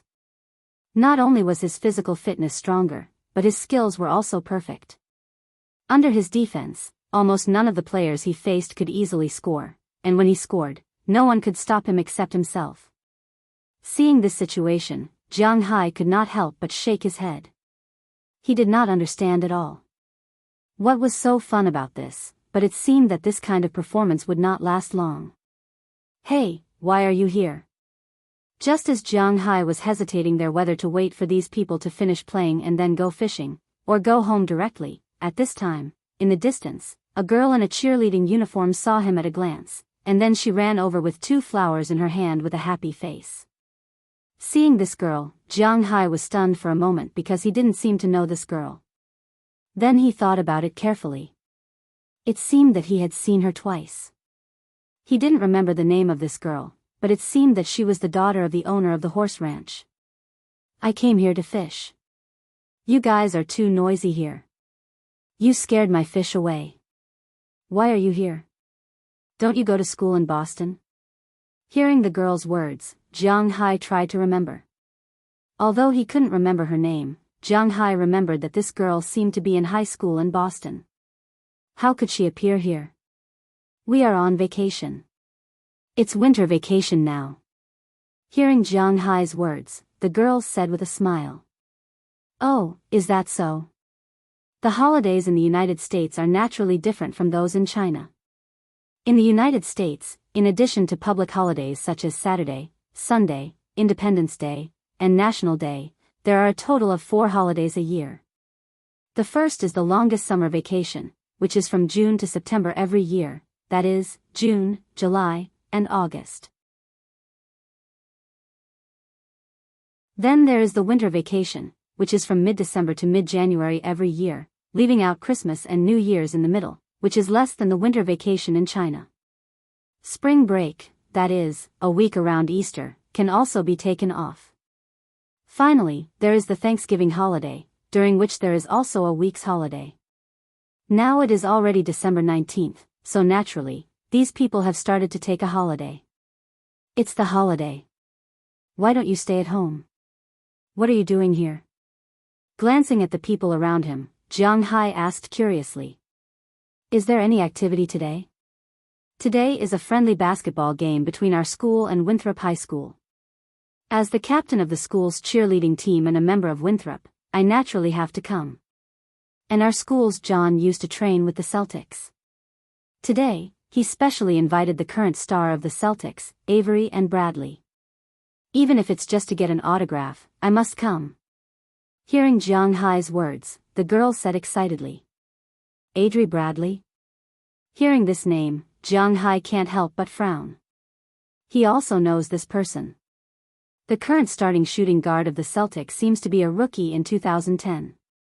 In the year before last, he also won the best defensive lineup. He is a defensive player and his offensive ability is very average.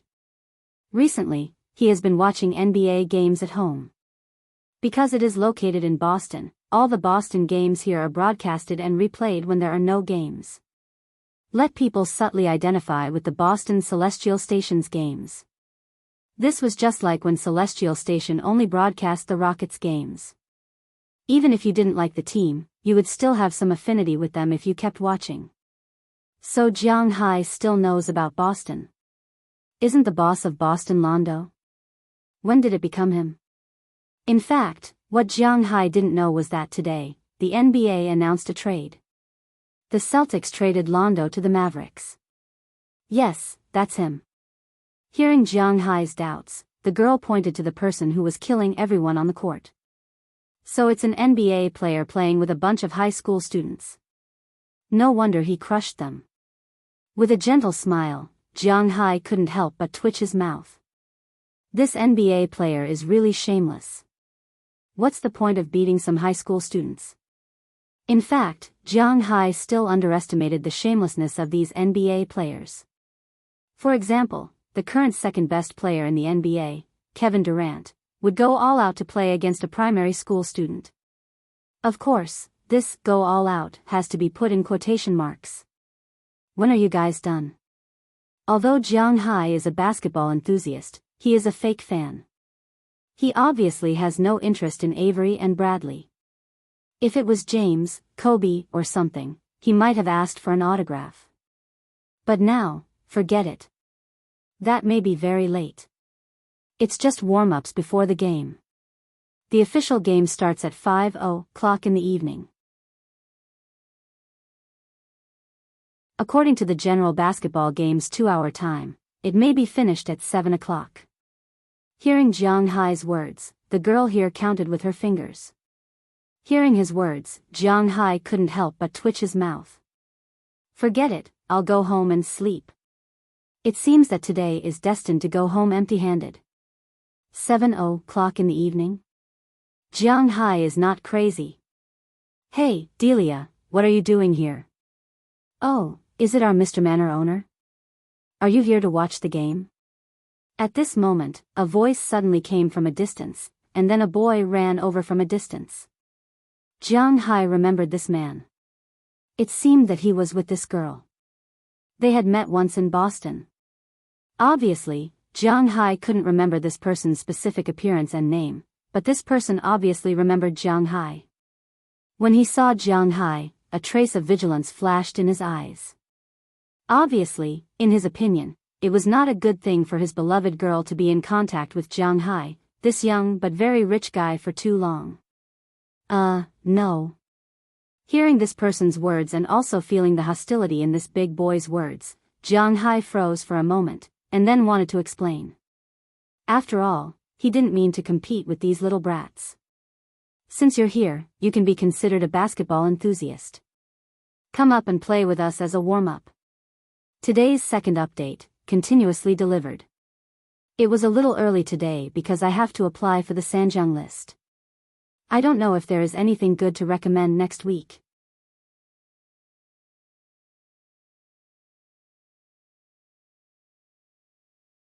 Chapter 91. Boys in high school were always a little chinibu. Of course, everyone had gone through that age. At this age, most boys only had 3 things to do: study, attract girls' attention, and prepare for college. Of course, for some sports students, studying was secondary. As long as they played well, there would always be a college that would want them. Therefore, attracting girls' attention was the most important thing. The boy named John was the same. This guy's family had some money. His father was a small manager in the operations department of the Celtics. Although he wasn't very rich, he had no worries. He used this reason to get a lot of tickets to the Celtics. He even joined the Celtics for training. Of course, the so-called training was just being a caddy. Sometimes, the assistant coaches and star players would give him a few pointers. It was because of this environment that he naturally had some understanding of the private lives of rich people. He didn't have a good impression of these people who liked to play with girls. When he first found out that Jianghu was the owner of a manor, he only cared about Jianghu. However, when he learned from Delia that Jianghu's manor was worth hundreds of millions of dollars, he became a little hostile towards Jianghu. The reason why he did this was also related to Delia's attitude towards Jianghu. In his opinion, there was no such thing as pure friendship between men and women. Right now, Delia just didn't dislike Jianghu. Who knew when they would hold hands? After all, he wasn't that old, but he was much more mature than them. Moreover, he lived alone and was a very rich man. For a little girl like Delia, he was a fatal attraction. There were countless scenes like this in American dramas. He didn't have much of a way to deal with a rich man like Jianghu, so he could only think of a way to deal with Delia. A fly wouldn't bite a seamless egg. If Delia's position was firm enough, Jianghu, the fly, wouldn't be able to do anything. Originally, he just wanted to send Delia away. However, when he saw Jianghu's clothes, he knew that Jianghu definitely wasn't here to watch the game. He also looked at Jianghu's height. He wasn't very tall and looked weak. This kind of person probably didn't know how to play basketball. Especially when Jianghu hesitated and said that he wasn't here to watch the game, he was even more certain. Suddenly, an idea flashed through his mind. He wanted to let Delia know that he was better than Jianghu. Therefore, he took the initiative to invite Jianghu to play basketball. At the same time, he retreated from the court as he spoke. "Hey, I'm not here to..." Hearing this guy's words, Jianghu wasn't stupid. He naturally understood the meaning behind it. He just wanted to humiliate him on the basketball court. However, Jianghu really wasn't in the mood to play this jealous game with this kind of kid. Therefore, he was about to open his mouth to refuse, but the other party obviously didn't give him the chance to do so. "Hey, everyone, quiet down. Although I'm not from Winthrop, I know that there's a big farmer in Winthrop with a net worth of over 100 million. Today, the richest young man in Winthrop is here. What do you guys say? Should we let him come up and show us what he's got?" Jianghu was only halfway through his words when John roared. Hearing his roar, the originally lively scene instantly quieted down. Many people looked at the entrance. Jianghu's figure in winter clothes appeared in front of them. It's really him. The owner of Green Forest Manor? When they saw Jianghu, most people's eyes flashed with a trace of confusion. This was because, although Jianghu was a rich man, he usually didn't show off. The people in town who knew him could be counted on one hand. Speaking of which, after Jianghu came here, the most popular thing he did was to beat up Faraday and the others and send them to prison. This was definitely not a good thing in Winthrop. Therefore, for a while, the crowd here didn't have a good first impression of Jianghu, but they basically maintained a neutral state. They only knew that this was a rich Wuxia man, but no one knew the specifics. Now, most of these people were seeing Jianghu for the first time. F***ck. Seeing these people's gazes, Jianghu couldn't help but curse in Chinese. Is this guy crazy? I didn't provoke him, nor did I provoke him. Why is he so jealous of me? It could be said that Jianghu was completely uninterested in this kind of high school love triangle. He had no interest in beating up a high school student. Not all rich people were like the guy who drove a Mercedes-Benz in Initial D, who had such a bad taste. He wasn't young now. He was already 27 years old, and he was married once. He was completely uninterested in a jealous person who was almost 10 years younger than him. However, this didn't mean that he would choose to back down when someone came looking for trouble. It was like an adult strolling on the street and seeing a naughty kid causing trouble. If the kid didn't hurt him, he would at most laugh and scold him for being a naughty kid. Then, he would just pass by. But now, this naughty kid ran over and slapped him. He couldn't bear it anymore. If he didn't teach this kid how to behave, how could he survive in this area in the future? I can play basketball, but I don't wear sneakers. Jianghu said lightly as he shrugged to John in front of him. We can lend you some. Hearing Jianghu's words, John thought that Jianghu was just looking for excuses, so he took the initiative to speak. Okay, size 9.5 shoes. Seeing that John was determined to make a fool of himself, Jianghu didn't care. Whether he could win or not was another matter, but if he just ran away, he would look down on himself. I'll take it one step at a time. My physical fitness is so strong now. Although I haven't played basketball for a while, my performance shouldn't be too bad. Muttering in his heart, Jianghu walked to the sidelines. Wuxia's shoe size is based on the United Kingdoms, but in addition to the United Kingdom and Wuxia, Europe and the United States have their own shoe sizes. Jianghu originally wore a size 45 shoe, which is a size 9.5 shoes in the United States. When Jianghu walked to the bench next to him, John had already come over with a pair of Nike Hyperdunk. These shoes are also old. It looks like they should belong to a fan or a substitute of the two teams. Jianghu didn't care so much about these. He casually took off his shoes here, then took off his outer clothes, leaving only the hoodie he was wearing inside, then walked to the court and casually took a basketball sent by John. Jianghu began to dribble it. Unfortunately, since he became stronger, Jianghu hasn't played basketball yet. When he dribbled the ball, Jianghu knew that his sense of the ball was almost zero. Sure enough, after dribbling a few times, the ball hit his foot and bounced out. Ha ha ha ha. At this time, everyone on the court was paying attention to Jianghu. Seeing that Jianghu couldn't even dribble the ball, these people couldn't help but laugh. Jianghu didn't care. After picking up the ball again, he slowly dribbled it. At this time, the 3v3 on the other side couldn't help but stop and start to pay attention to this side. When the person named Avery and Bradley saw Jianghu's clumsy dribble, he couldn't help but shake his head. Even some elementary school students can dribble more fluently than Jianghu. The reason why he chose to come today was partly because of John's request, but he also felt a little sad in his heart. Today, his original big brother, Rajan Londo, was traded. Although he knew about this for a long time, it didn't mean that he could accept this fact. He felt a little sad in his heart. So when he was in a bad mood, it was also a good choice to go out and relieve his boredom. Now that he saw a rich man about to be abused, it was also a very interesting thing for him. Then, he gestured to the people around him to stop playing. Then, he sat on the bench in the distance and watched the situation on the court. After Jianghu practiced for about 5 minutes, he felt a little more comfortable, but because his body had become too strong, he still couldn't dribble the ball easily. In other words, his consciousness still couldn't keep up with his body. For example, a computer has 128 gigabytes of memory, but the system he uses is XP. It can only recognize 2 gigabytes of memory, and the rest is useless. Jianghu is currently in such a state.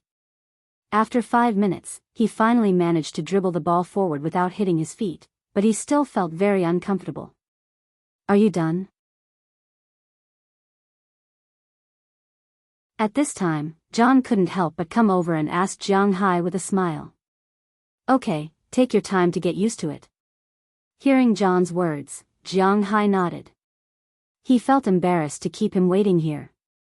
Then you first. Hearing Jianghu's words, John laughed and said to Jianghu. Jianghu didn't care. He dribbled the ball directly to the 3-point line.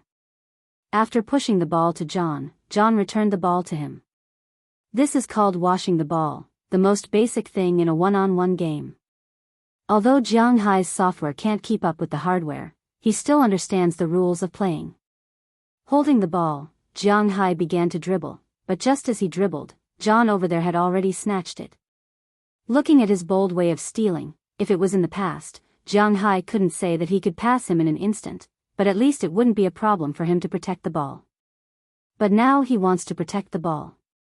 His body reacted, but the ball didn't come over. With a tap of John's finger, the ball escaped from Jianghai's control, and then it was caught by John. Today's first update, 2 chapters in a row. Everyone, please support me and collect more.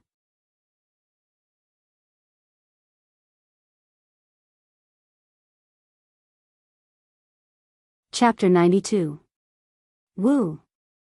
Seeing that Jianghai lost the ball as soon as he came up, everyone couldn't help but start to whine. This time, they finally understood that John wanted to cause trouble for Jianghai. The Americans weren't good people either.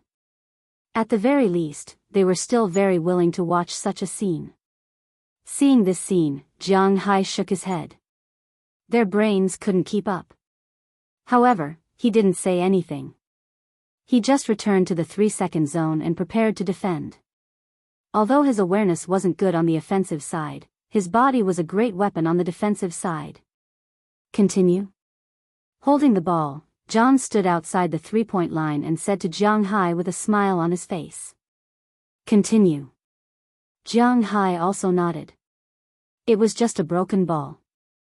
This was nothing.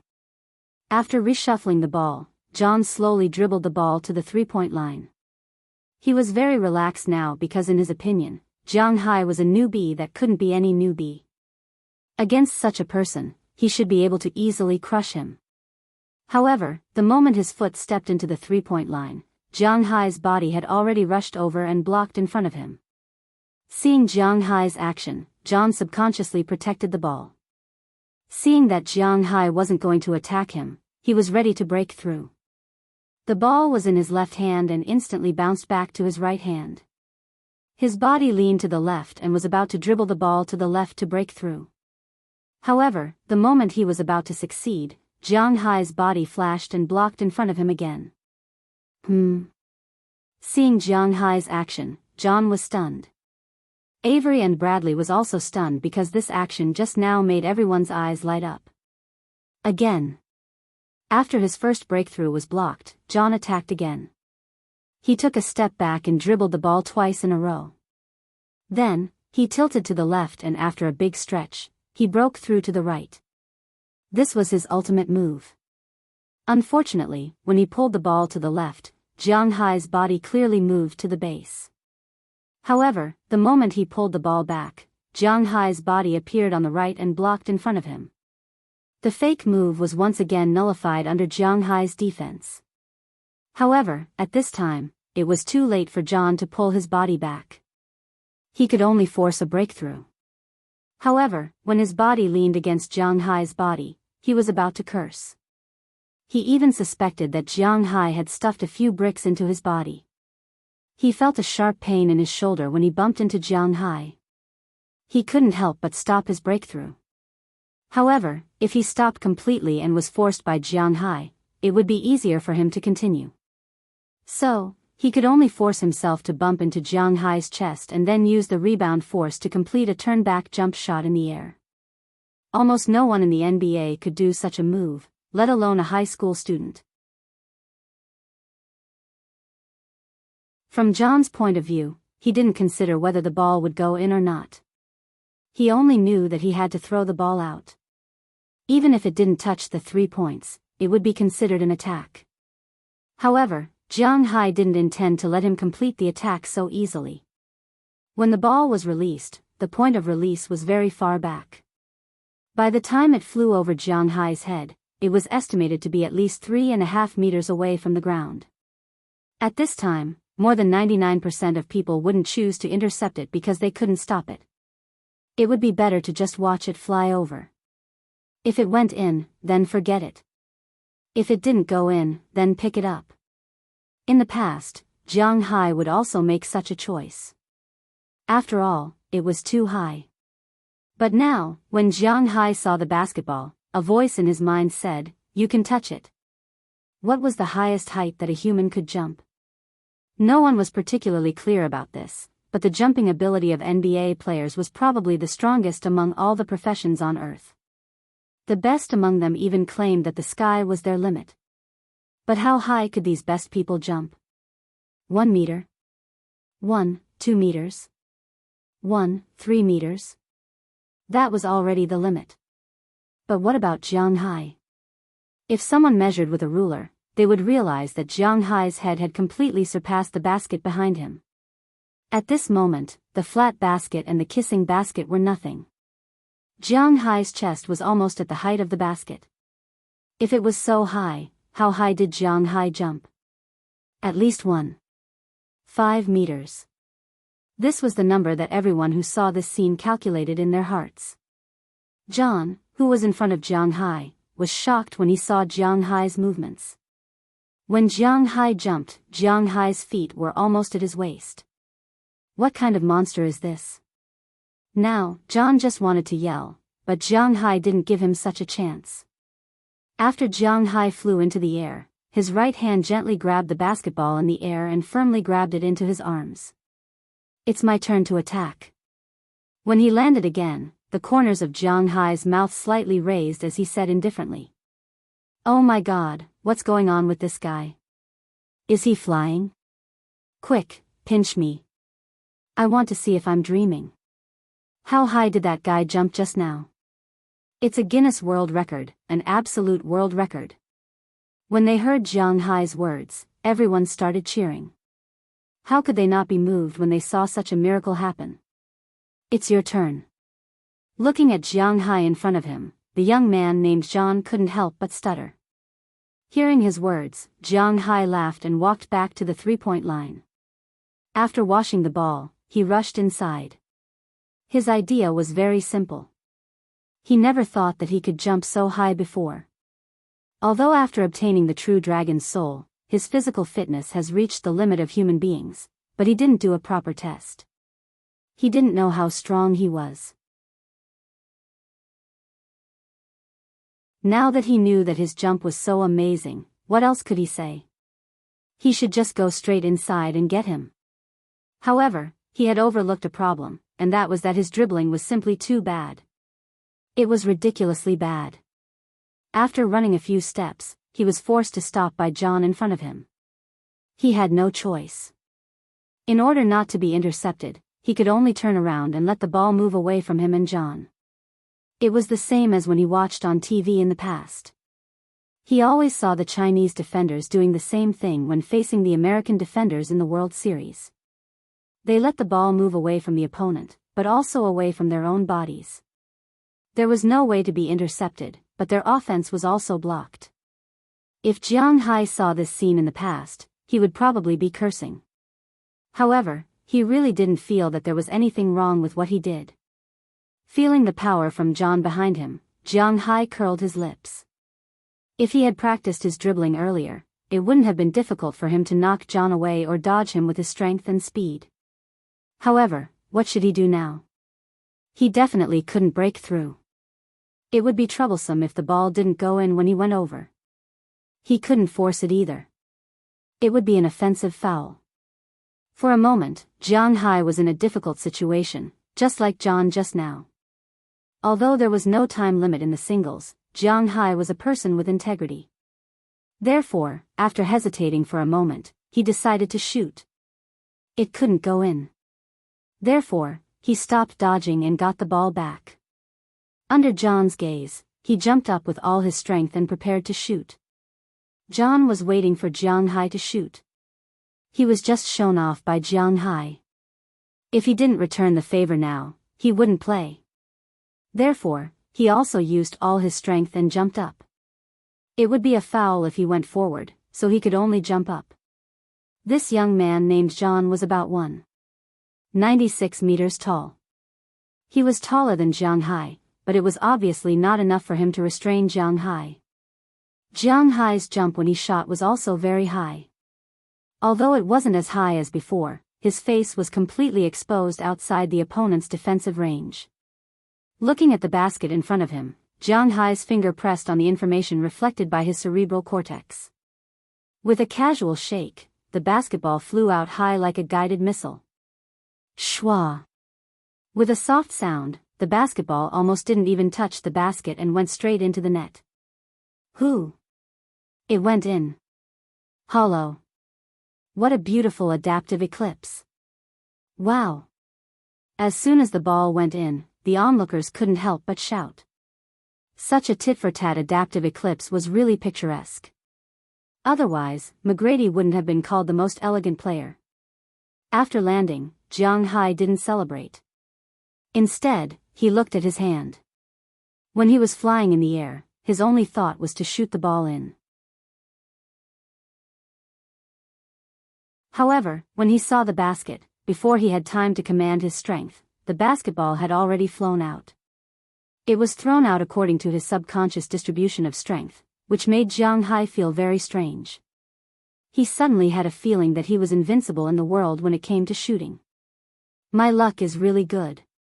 Again. Looking at Jianghu's basketball, John couldn't help but say with some jealousy. Then, he picked up the basketball, walked to the three-point line, and passed the ball to Jianghu again. He was going to attack. Jianghu also withdrew his thoughts and looked at John with a smile. Now, he suddenly wanted to try his shooting ability, and to try, he needed to attack. So this time, he was ready to finish John quickly.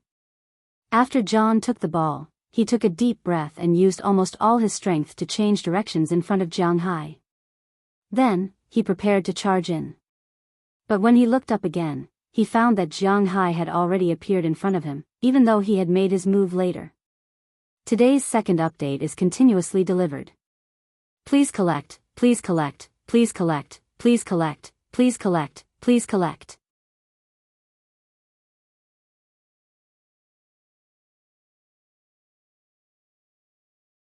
Chapter 93.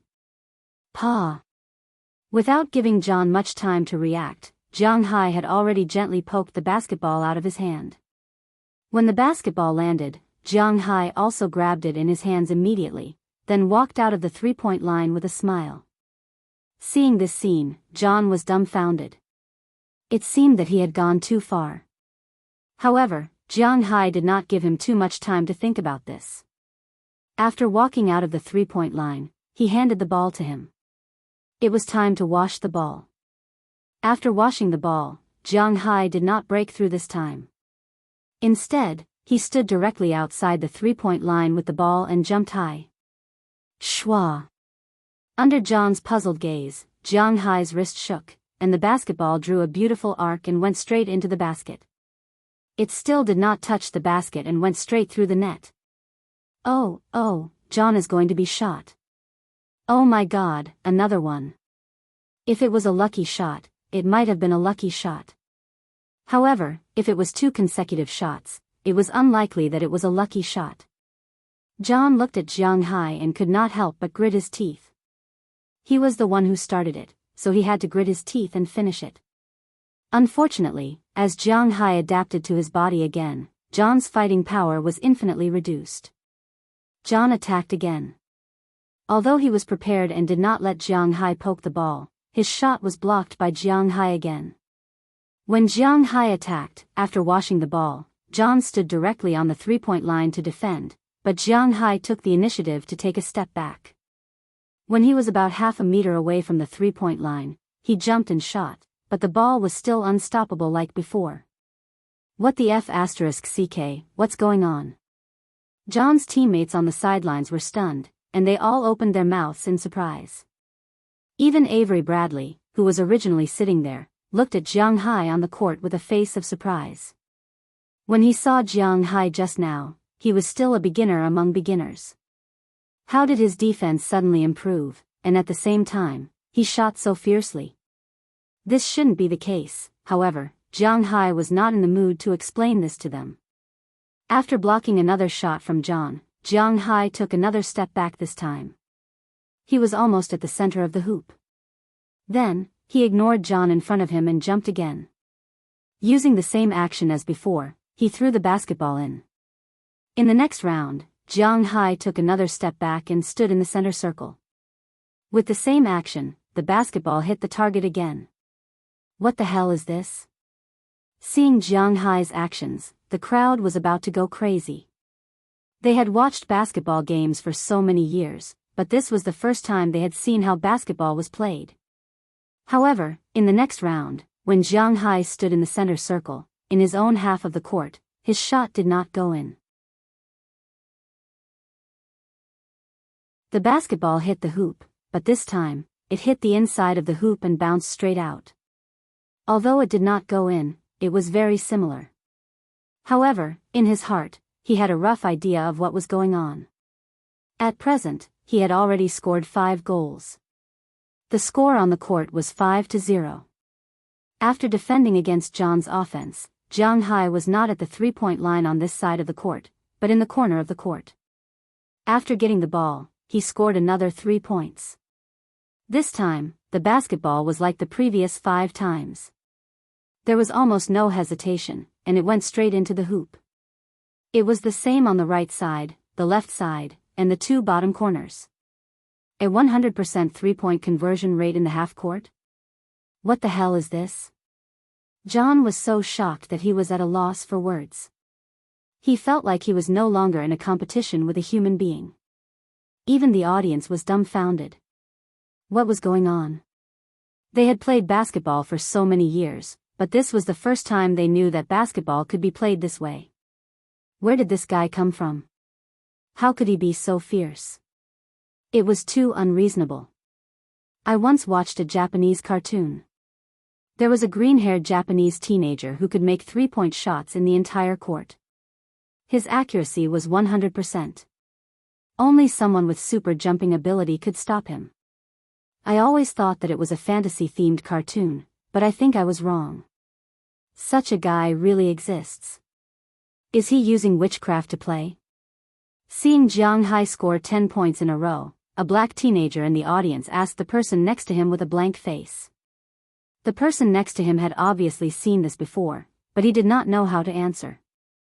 If Jianghu heard him, he would probably tell him that he had seen the cartoon before, and it was indeed a fantasy-themed cartoon. It was just that he was realistic. The final ball was 10 o'clock. John had already given up. He was only trying to help Jianghu with the ball. At this time, Jianghu did not think so. He had always wanted to try a dunk, but unfortunately, he had never succeeded. This was because he could not break through John's defense with his dribbling. Now that he saw that John was not focused, Jianghu knew that his chance had come. At that moment, without saying anything, he broke through with the ball. Although his dribbling speed was very slow, his explosive power was strong, and his steps were big. Before John could react, he had already taken 3 steps with the ball in his hands. 1 step, 2 steps, and he jumped. Jianghu almost stepped on the free throw line and jumped high. In the past, he had only heard of jumping from the free throw line, but Jianghu had never done it before. When he was in the air, Jianghu looked at the basket in front of him getting closer and closer. Not to mention, there was a trace of excitement in his heart. In the past, when he played basketball, he could not even grab the basket, let alone a dunk. At most, he could use one hand to hit the backboard, but he could not do it with both hands. But now, he could easily complete a dunk from the free throw line. This feeling was great. With a loud bang, Jianghu's body arched like a bow, and the basketball in his hand was heavily poured into the basket. The huge impact shook the basket in an instant. Seeing this scene, Jianghu could not help but cry out in excitement. However, to the audience, Jianghu's jump from the free throw line did not seem to be a big deal. This was because they already knew that Jianghu's jump was not bad. Moreover, where were they? This was the United States, a country with 0 muscles. There were people everywhere who jumped from the free throw line. If they did not believe it, they could go to the streets of New York or California to take a look.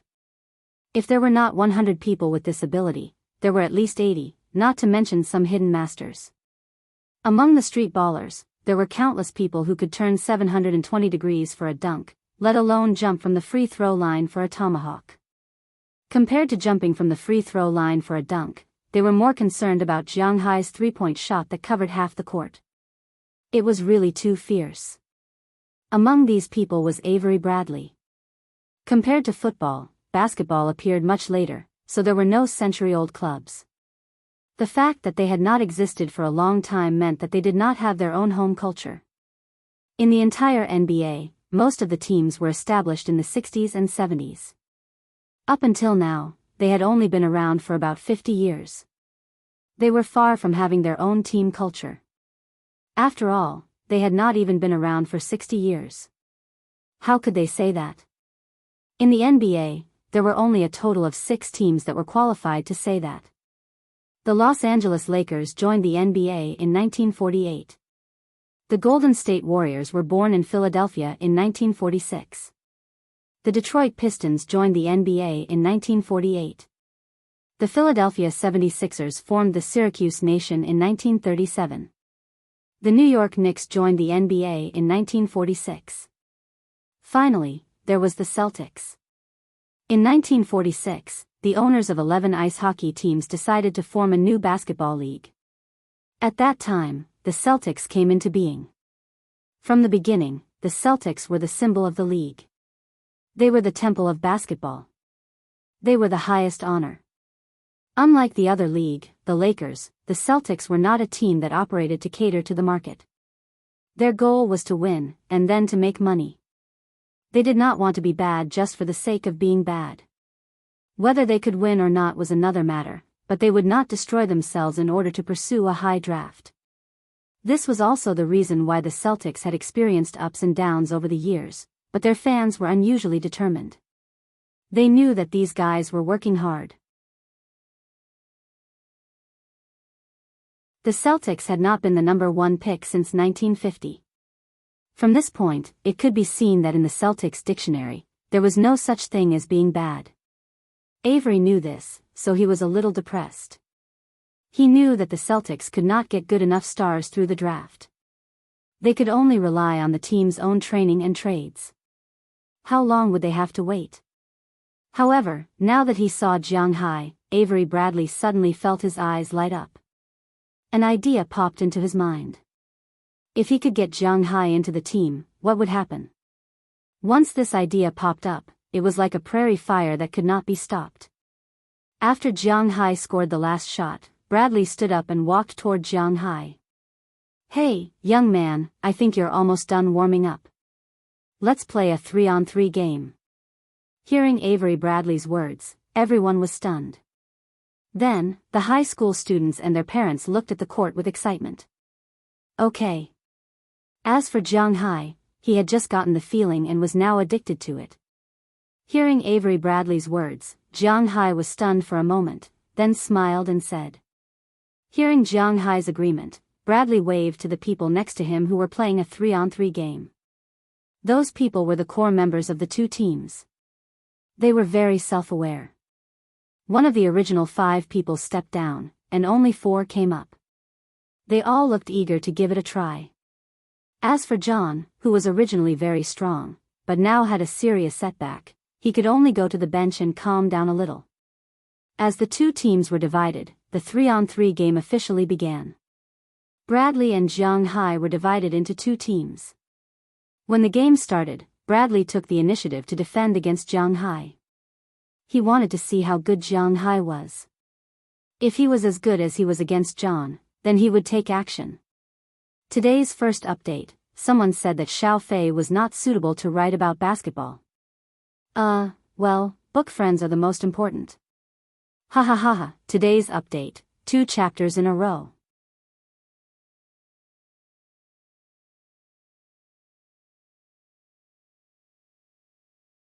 Chapter 94. Serve. Because Bradley was a professional NBA player and a starter, he took the initiative to give the ball to Jianghu. Jianghu stood in the center circle and passed the ball to a short black man on his side. Of course, he was only short in comparison. Compared to Jianghu, he was actually a little taller. He was about 1.9 meters tall and played the role of a point guard on the court. Nobody knew when it started, but the main responsibility of a point guard was not to control the ball, but to score. When Jianghu first watched basketball, if a starting point guard did not average 7 assists per game, he would be looked down upon. But he did not know when it started, but it was not okay for a point guard to average 5 or 6 assists per game. The most important thing was to score 15, 20, 25 points per game. Some point guards were even fiercer than quarterbacks when it came to scoring. One of the best was the Bulls' top scorer, Derrick Rose. He had won the MVP award by scoring explosively. Now, many of the hottest point guards in the league scored explosively. A point guard who did not score explosively was not a good point guard. Obviously, the point guard on Jiang Hai's side was such a player. After receiving the ball, he charged forward mindlessly. He plunged into the opponent's defense and was forced to stop. Fortunately, this guy's basic skills were very good. Even when he was forced to stop, he did not lose the ball. Instead, he slowly retreated. Then he looked at Jiang Hai, who was slowly walking over from the center circle. He remembered Jiang Hai's magical 3 points. Without thinking, he passed the ball to Jiang Hai. As soon as Jiang Hai took the ball, Avery Bradley immediately followed and stuck close to Jiang Hai. "Hey, an active NBA star guarding against me. How honorable." Although he was a billionaire, it was the first time Jiang Hai observed an NBA player so closely. Of course, as a fake fan, he did not know much about Avery and Bradley. If it were Kobe Bryant, James, or someone like that, he would probably hesitate for a moment. That was because a person's reputation was like a tree's shadow. It was unlikely that he would be careless. But Avery Bradley. "Heh, use all your methods to beat me," Avery and Bradley said with a serious face as he tried to open his almost invisible eyes. Hearing his words, Jiang Hai did not say anything and jumped straight up. When he saw Jiang Hai jump, Avery also jumped as soon as possible. He saw clearly off the court just now. Jiang Hai's jumping ability was too strong. If he just jumped like that, he would lose. Although he played the second position on the court, he was only 1.88 meters tall, the same as Jiang Hai. With such a jump, he was definitely not Jiang Hai's opponent, so he jumped forward. After all, a basketball game was not a golf game. Although the league did not encourage physical contact, sometimes physical contact was inevitable. Bradley was not afraid of Jiang Hai saying that he fouled because this was just a normal defense in the NBA. As he pounced, his body inevitably collided with Jiang Hai. But then something even more surprising happened. He originally thought that Jiang Hai's body was not too thick and that he should not have much strength. But when he collided with Jiang Hai, although he did not use all his strength, he was the source of the force. However, it was as if he had hit a sandbag. The huge impact made Avery and Bradley lose his balance in the air and fall. In his eyes, Jiang Hai did not seem to have suffered any impact. His body just moved straight back for a while, as if the collision did not cause him any trouble at all. With a flick of his wrist, the basketball flew straight to the basket in the distance with a whirlwind. With a whoosh, it was still light and crisp. It went straight into the net. Wow, F***CK. F***CK. Bradley has been F***ked. Seeing this ball, the audience on the sidelines roared for the first time. They had just seen Bradley constantly abuse his classmate. Although they were cheering, they were still a little unhappy. But now that Jiang Hai had appeared, what about Bradley? What about an NBA star? Wasn't he F***ked? It could be said that Jiang Hai's shot instantly ignited the enthusiasm of the audience. Oh, good shot. On the other side, Delia also shouted with her eyes shining. John, who was sitting on the bench, looked at Delia and felt a little bitter in his mouth. Did he shoot himself in the foot? Good shot. Seeing that the ball had hit the target, Bradley nodded. Then, Jiang Hai continued to serve. This time, Bradley was much more serious. He did not let Jiang Hai receive the ball at all. He completely circled in front of him to defend. Of course, with Jiang Hai's speed and explosive power, he had many ways to get rid of him. However, Jiang Hai had not learned how to defend properly. For a moment, he felt that it was a little troublesome. Although he did not know much about Bradley, this guy had been selected as the second best defensive player in the league. This meant that this guy had the best perimeter defense ability in the league. This year, Bradley had just renewed his contract with the Celtics. It was 4 years and $32 million. Although it was rumored that in 2 years, the salary cap would be greatly increased. At this time, 4 years and $32 million was equivalent to $8 million per year.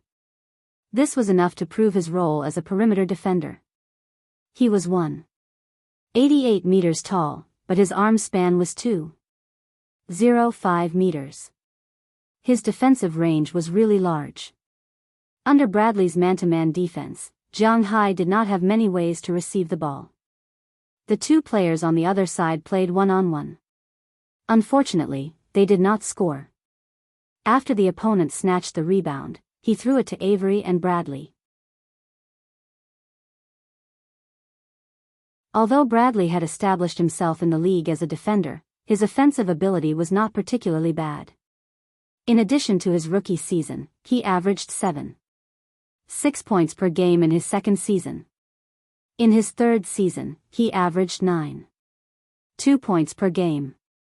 Last season, he averaged 14.9 points per game. Just like his old boss, Rondo, his three-point shot was sometimes good and sometimes not. Other than that, he had almost no weaknesses. Of course, his height was not considered a weakness. If he wanted to get rid of Jianghu to receive the ball, he had 100 ways. With a turn, he dodged Jianghu and received the ball from inside the three-point line. However, just as he was about to take the ball inside the three-point line, he saw a strong wind flash in front of him. In the next second, Jianghu's figure appeared in front of him. Looking at Jianghu's playful smile, he could not help but be surprised. What a fast speed! In the NBA, there were many people who were fast. However, to be able to react so quickly and block in front of him, not only did one need to be fast, but one also needed explosive power and balance. Since he had lost the opportunity to directly attack the basket, Bradley slowed down again and prepared to play one-on-one against Jianghu. His dribbling was much more stable than John's. Although he was mainly a shooting guard, he was still a guard. Although his dribbling skills were not superb, they were definitely not bad. In front of Jianghu, he kept dodging and moving. However, he did not have any opportunities to break through the basket. It was not that he did not want to, but that he could not. Too strong of an explosive power and too strong of a balance. Is he a roly-poly? Where is his center of gravity? Just as Bradley saw, Jianghu was a beginner who could not be more beginner. As long as his feints were slightly more realistic, he could fool Jianghu. However, just as he fooled Jianghu and was about to attack, Jianghu would instantly bounce back. Inertia, gravity, these things did not seem to exist in his body at all. As a top defensive player, Avery and Bradley had a very calm heart.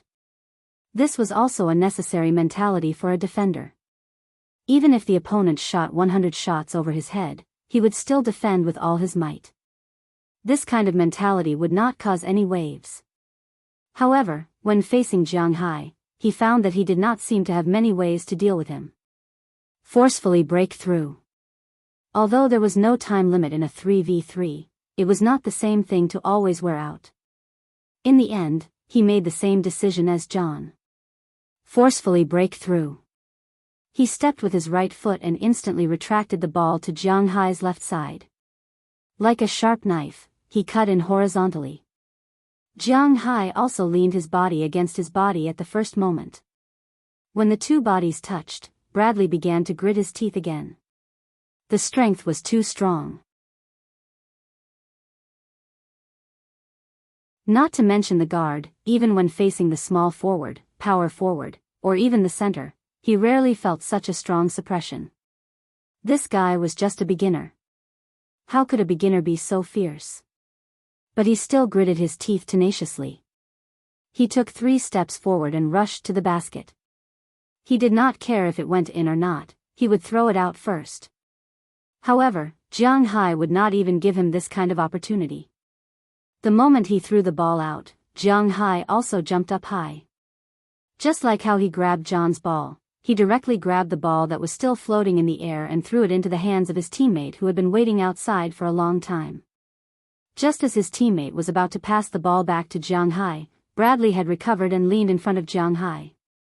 However, he did not notice that Jianghu pointed to the air at this time. When the black point guard saw Jianghu's action, he was stunned for a moment.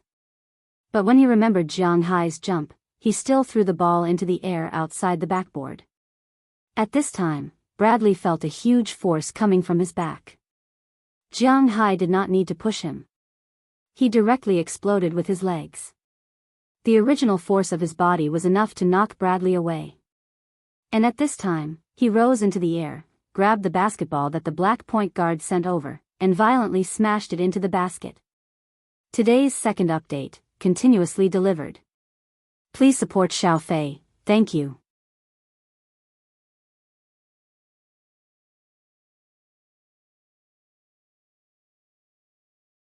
Chapter 95. Strong, so strong. He's really too strong. Seeing that Jianghu had once again ignored his close defense and directly jumped up to shoot, Avery and Bradley's heart was in turmoil. He was already thinking, if Jianghu was his teammate, who would be able to stop them in such a situation? Jianghu didn't know what he was thinking at this time. Jianghu only knew that he was having a lot of fun, and that was enough. His shooting was really too strong. He didn't even need to aim and find the star. It was like playing a game. Jianghu only needed to see the basket and press the D button, and the basketball would be shot out. Moreover, it was almost as if he was playing a game. His accuracy was so high that it made one's hair stand on end. As long as he raised his hand, Jianghu felt that he would hit the ball. He was that confident. In addition to these terrifying 3 points, Jianghu's violent dunk inside the 3-point line also made Avery and Bradley so depressed that he wanted to vomit blood. How to defend? The opponent only needed to throw the ball into the air. With Jianghu's jumping ability, hovering ability, and that terrifying strength, the rear guard defense would be destroyed in an instant. Unless the inside 3-point line was there to block, whether it was inside or outside, it would probably become a paradise for the opponent to attack wantonly. If he could dribble the ball himself and attack by himself. Wow, thinking about it, Avery and Bradley felt that it was a little inconceivable. With such a mentality, the two unknowingly played for almost 15 minutes in the game. They weren't the only ones who were caught up in it. Even the spectators at the sidelines were caught up in it. In their eyes, this could be considered a NAB-level competition. This manor lord who appeared out of nowhere was really frighteningly strong. Just as they were about to continue, suddenly a dog barked at the edge of the court. Where did the big dog come from? Hearing the dog barking, many people reacted and looked at the sidelines in surprise. At this time, they saw a huge Caucasian dog standing on the sidelines, and a snow squirrel squatting on its head. Looking at Jianghu in the middle of the court, the big dog barked loudly. Oh, I forgot about them. Hearing the big dog's barking, Jianghu, who was on the court, was stunned for a moment and slapped his forehead. He was having fun just now and forgot about Xiao Huang, Xiao Bai, and Bucktooth.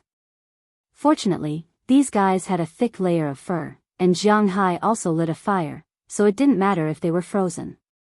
It had been almost half an hour since Jianghu entered here. After all, there was no need to wait for half an hour to go to the toilet.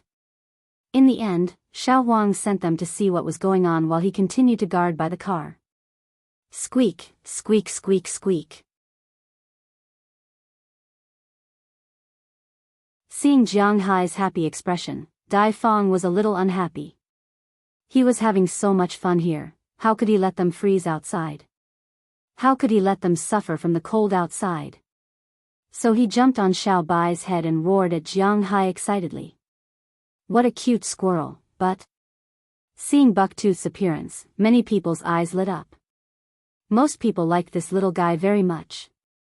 If it wasn't standing on Xiao Bai's head at this time, and Xiao Bai was a deterrent to these people, they might have come over to touch this little guy.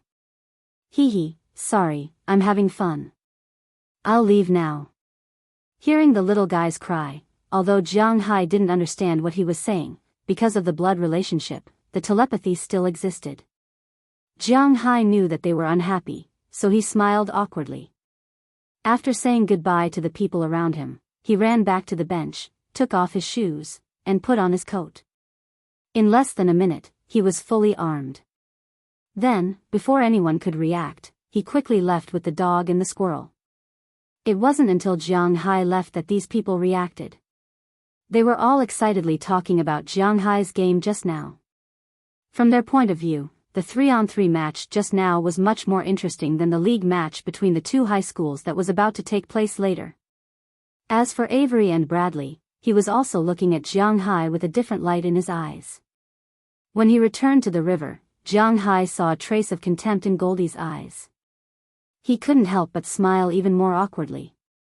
Being despised by his own dog, he really had enough. Slightly embarrassed, Jiang Hai patted Goldie's head and packed up his things. Since he knew that he couldn't fish today, there was no need to fish anymore, so it was time to go back. After putting everything in the car, Jiang Hai returned to the car with the two dogs and the squirrel and returned to the manor. Seeing that Jiang Hai came back so early today and didn't catch a single fish, this made the people in the manor very curious. But no matter how curious they were, they couldn't say anything because they finally didn't have to eat fish. They weren't interested in being abused. After parking the car, Jiang Hai returned home and took a good shower. Although the game just now didn't last long, it was relatively intense. Avery and Bradley's defense didn't pose any threat to Jiang Hai, but for Jiang Hai, it was still a little troublesome. Because he was very close to Jiang Hai, every time he jumped, every time he exerted force, he needed to use all his strength. Jumping with all his strength for 15 minutes, even if he had almost unlimited physical strength, he would still feel a little tired. As for the sweat on his body, it was very normal. After washing off his sweat, Jiang Hai leaned against the side of his bed and sat on the carpet in his room. Then, he turned on the projection television in front of him. At this time, the television was showing the sports channel, but there was no Celtics game today, so the sports channel here was broadcasting another game, the Knicks versus the Bulls. This game wasn't very interesting to watch. The Bulls were a strong team in the league, and the Knicks were basically in the lottery zone. And most importantly, the Knicks star player, Cameron Anthony, was not in the team, although the Bulls were also missing Rose. But to put it bluntly, the Bulls had long been used to games without Rose, but the Knicks couldn't. Looking at the people on both sides of the court fighting hard for the ball, Jiang Hai couldn't help but recall the feeling of playing basketball just now. Can I also get a court to play basketball? Looking at it like this, my hands are really itching. Ever since he came to the United States, no, to be exact, ever since he got the true dragon soul, Jiang Hai hadn't played basketball again. This was because playing basketball was the same as playing football or playing other ball games. They all needed opponents. Although playing basketball could also be played alone and practiced shooting, what was the point of playing basketball like that? It wasn't fun without competition. Playing basketball also required two people. Because of this, Jiang Hai hadn't played basketball since he came to the United States. But now, playing basketball made him addicted. He stopped watching the game and went downstairs to the gym. He remembered that he had bought a basketball here before. Sure enough, when he arrived at the gym, he found a basketball. This basketball was also a Spalding basketball, and it was the best type. It was brand new technology, and it didn't need to be inflated. The air inside wouldn't escape, so it was convenient. Picking up the basketball, Jiang Hai unexpectedly found that he could unknowingly pick up a basketball with one hand. Although he used to play basketball, he could only pick up a light ball, a rubber ball, or a smaller basketball with one hand. A normal new ball was very smooth on the surface, so naturally, it wasn't easy to pick it up. But now, he could easily pick up the basketball in front of him, which really surprised him. However, when he dribbled the ball, he was exposed again. He could perfectly control his body, but he couldn't do much about the rebound basketball. Anyway, he had nothing to do now, so he took the basketball to the hall on the first floor. While turning on the TV, he kept dribbling the ball there. Only Jianghu, the two dogs, Dai Teeth, and Chirp lived in the whole villa. Obviously, Jianghu could ignore the protests of these four animals. Instead, it was convenient for him to practice dribbling here. As he dribbled the ball and adjusted his hand, he was also thinking about where to build a basketball court. Jianghu didn't lack landlords. He had plenty. With such a large grassland, where couldn't he get a basketball court? Not to mention an open-air one, even an indoor one was not a problem. How big was the TD North Shore Garden Arena, the home court of the Celtics? 70,000 square meters. For Jianghu, 70,000 square meters was just a small area. If he wanted to, he could build several. Of course, he wasn't going to waste his time. Now, he was thinking about whether or not he should make a place to play. Because Boston's winter was really cold, it would be good to build an indoor place. As for an indoor basketball court, it shouldn't cost much. Of course, this was based on his current net worth. While Jianghu was thinking about whether to build a basketball court in the manor, Bradley returned to the city of Boston. But after returning to the city, he didn't rush home. Instead, he went to a villa in the suburbs. The owner of this villa was called Bradley Stevens. Perhaps everyone was unfamiliar with this name because before last year, he was the head coach of an NCAA-level university. However, after Doug Rivers was traded away by the Clippers like a player, he became the new coach of the Celtics. Today's update: today is New Year's Eve. Xiao Fei's wife is stuck on the highway and can't go home. Xiao Fei can only celebrate New Year's Eve by himself. Hey, I don't know if all of you are celebrating New Year's Eve by yourself? Yes, raise your hand in the book review section. Xiao Fei will give you some highlights. Oh, he.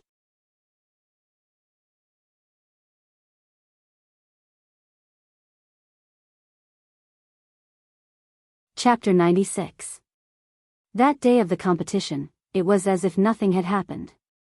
The days continued to pass, and Jianghu continued to live a life of drunken stupor. Of course, this adjective was only forced upon him by Su Wei, Fu Yuan, and the others. Jianghu was more willing to replace these four words with the boring. Logically speaking, in his impression, rich people have a lot of entertainment, such as bullying women, and so on. Important things have to be said 3 times, followed by less important things, such as going out to show off, racing, gambling, drinking, or crossing the line and smoking something illegal. Don't get me wrong, there are a lot of illegal things in the United States. First of all, Red Bull is illegal, and cough syrup can only be bought with a prescription from a hospital. Ordinary people can't buy it in a pharmacy. To Jianghu, a rich person's life should be racing, dragging a few girls in the car, drinking Red Bull and cough syrup, and going to Las Vegas for a few days. Well, other than drinking Red Bull and cough syrup, everything else is reasonable. But it's a pity that Jianghu's character will not allow him to do this. His daily routine was very simple. He would wake up, wash up, and if it was snowing, he would go out to help shovel the snow. If it wasn't snowing, he would stay at home and practice his martial arts. Then, he would have lunch. His original activity was to go fishing by the river. However, ever since he failed to fish last time, his activity changed again. That was to build an indoor basketball court. Jianghu was really bored. He had nothing to do. Actually, when he was in Bing City, he also had nothing to do during the winter. He would just stay at home and watch some anime and TV. The day would pass quickly. But he is not the only one who is bored. That's why his friends will come over to hang out with him every now and then. But after arriving in the US, it seems like he is the only idle person in the world. There are a lot of people in his mansion, but they all have things to do. Occasionally, they will have a day off, but they prefer to stay at home. He does not have any friends of the same age as him. The only people who are of the same age as him are Belle and Harriman. But Harriman is unlikely to hang out with him. As for Belle, he was a crazy military enthusiast, a former soldier. As long as he took a break, he would take out his collection of guns and take care of them. Some people said that taking care of guns was very normal. If you don't take care of them for a long time, the guns would be broken. But the problem was that he had too many guns. There were more than 20 of them: rifles, submachine guns, pistols, shotguns. Almost all the guns that Jianghu knew of. There were even some antique guns. By the time he finished taking care of them, it would already be dark, so how could he go out to play? It is precisely because of this that Jianghu has been thinking that when he recruits again, that is, sailors and winemakers, he must not look for old men. He must look for a few young people. Otherwise, he will be too bored.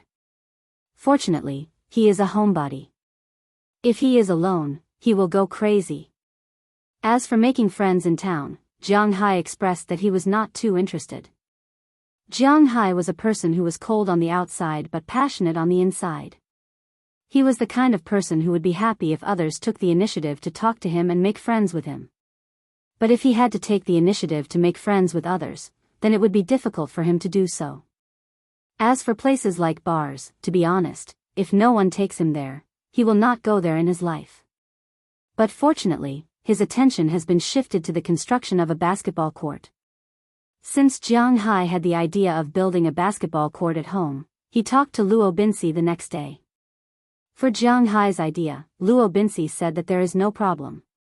If you want to build a basketball court, you don't have to wait until the beginning of spring to build it again. You can just change a warehouse. At most, you can just build a new warehouse. Jianghu's manor was originally built for 3 purposes: herding, fishing, and wine. And these 3 things, no matter which one it was, had a separate storage space. Wine naturally needed a cellar. Beef and fish need some cold storage. These cold storage can be turned into a basketball court with a little modification. After all, in Luo Binci's opinion, there is no need to build something too luxurious for his own fun. There is electricity, water, and heating here. It only needs a small modification, a shower, and then some wooden floors where the basketball court needs to be built. It is a little troublesome, but it is actually not troublesome. As for the basket, it is the simplest thing. It can be bought. A basket is not $200 or $300. It is also responsible for delivery and installation. Jianghu has 1 venue. It is really convenient to have 2. His own independent basketball court, Jianghu didn't care whether it was particularly beautiful or not. At least now there was a place for him to play basketball, and the lighting must be very bright. Since he has decided to build it, the following things are much simpler. Although Jianghu does not know how to do it, Luo Binci and the other cowboys are all little hands-on experts. During the break, they first helped Jianghu build the walls and separate rooms that should be smashed. Then, they went to order a batch of large flooring. The flooring will be done by Jianghu himself. As for the ceiling lights and the transformation of the inner room, naturally, Luo Binci and the others will help. Unknowingly, another 5 days passed in a hurry. According to Jianghu's estimation, his basketball court will be completed in 3 to 5 days. But today, although they are resting, they did not go to the basketball court to continue working. Because today is the legal holiday of the people of the United States, Christmas Eve. In the United States, Christmas is the same as the Spring Festival in China. It is a day for family reunion. As early as the 23rd, Jianghu had already given the employees a holiday. But in fact, the only one who really left the manor was Belle. There was no other way. The employees in Jianghu's manor didn't have anywhere to go. Harriman has no family. Burke Dollar and Edward Anderson are divorced, and their families are very estranged from them, so they are considered to have no family. Luo Binci never mentions his family, and it seems that they do not have much contact. After all, if he has a family, then when Jianghu comes here, he will not be alone, but there will be a family waiting here. As for the Philmonts, they have no family above them, but they have children. Their children will come back to see them, so after Jianghu announced the holiday, only Belle went home for the holiday. Jianghai's holiday this time is not short, so he can wait until January 2nd to come back. As for the others, Jianghai directly announced that they will be divided into two groups. The Philmonts will naturally celebrate with their families, while Jianghai and the other bachelors will celebrate at Jianghai's manor tonight. As for tomorrow's Christmas, everyone will go to his villa together. Of course, these people can have fun, but when they leave, they have to pack up. Early in the morning, the entire manor was very busy. Early in the morning, Luo Binci and the others went to Jianghai's forest with the Philmonts. Each of them cut down a pine tree, which will be the Christmas tree. Mrs. Philmonts has already prepared the decorations for Christmas. Since no one has children in the manor, there is no need to prepare Christmas gifts. As for Jianghai, after waking up, he, Harriman, Burke Dollar, and Edward Anderson prepare the food they will eat tonight. Compared to the full set of food prepared by Mrs. Philmonts, Jianghai and the others did not have such skills. Therefore, they can only do what they are best at. For a while, although the residential area was in a mess, the festive atmosphere gradually made Jianghai feel a trace of warmth. Christmas Eve is a continuation of Christmas. According to legend, the origin of this holiday is because of Jesus that Westerners believe in. According to legend, Jesus was conceived by the Holy Spirit, born of a virgin and the Virgin Mary. God sent a messenger, Gabriel, to tell Jesus in a dream that his father, his nominal father, Joseph, should not abandon Mary because she was pregnant out of wedlock. Instead, he should marry her and name the child Jesus. God knows what Jesus, his nominal father, was thinking. Either way, he agreed, or maybe it was because he loved this woman too much. However, when Mary was about to give birth, the Roman government at that time made a mistake. They started a census and asked all the people to report their household registration when they arrived in Bethlehem. Joseph and Mary could only comply. God was too far away, and the Roman butcher's knife was closer to them. Therefore, they arrived in Bethlehem. When they arrived, it was Christmas Eve. The two did not find a hotel to spend the night, so they spent the night in a stable. The first half of the night was Christmas Eve, and the second half of the night was Christmas Eve, when Jesus was born. Of course, different churches have different birthdays. The Catholic Church's birthday is today, while the Eastern Orthodox Church's birthday is January 7th. As the world's number one religion and number two religion, the American government obviously knew how to do things. The winter vacation period was from mid-December to mid-January. No matter which religion you believed in, you could have a holiday during this period. Jianghai is a standard atheist. Well, he should be. Anyway, even if he believes in God, he will not believe in this kind of foreign religion. In China, this foreign festival is also celebrated by many people, but basically, this festival is not to celebrate Jesus' birthday, but to have sex and to confess. In other words, Christmas Eve is not peaceful at all. Of course, in the United States, it is more serious. In fact, Christmas Eve, and Carnival Night are different every night. Christmas Eve is celebrated with family members, and no one is allowed to go out and play with others. No one will visit on this day. Christmas Eve is celebrated with family and friends, and there are no outsiders. Carnival Night is actually a day to go out and play. In fact, Jianghai was not very clear about this in the past, and it was all taught by Robbins. Just as everyone was preparing for the festival in their room, a few car horns sounded. Today's second update is continuously delivered. Qdian.com welcomes readers to visit and read our latest, fastest, and hottest serialized works on Qdian Originals.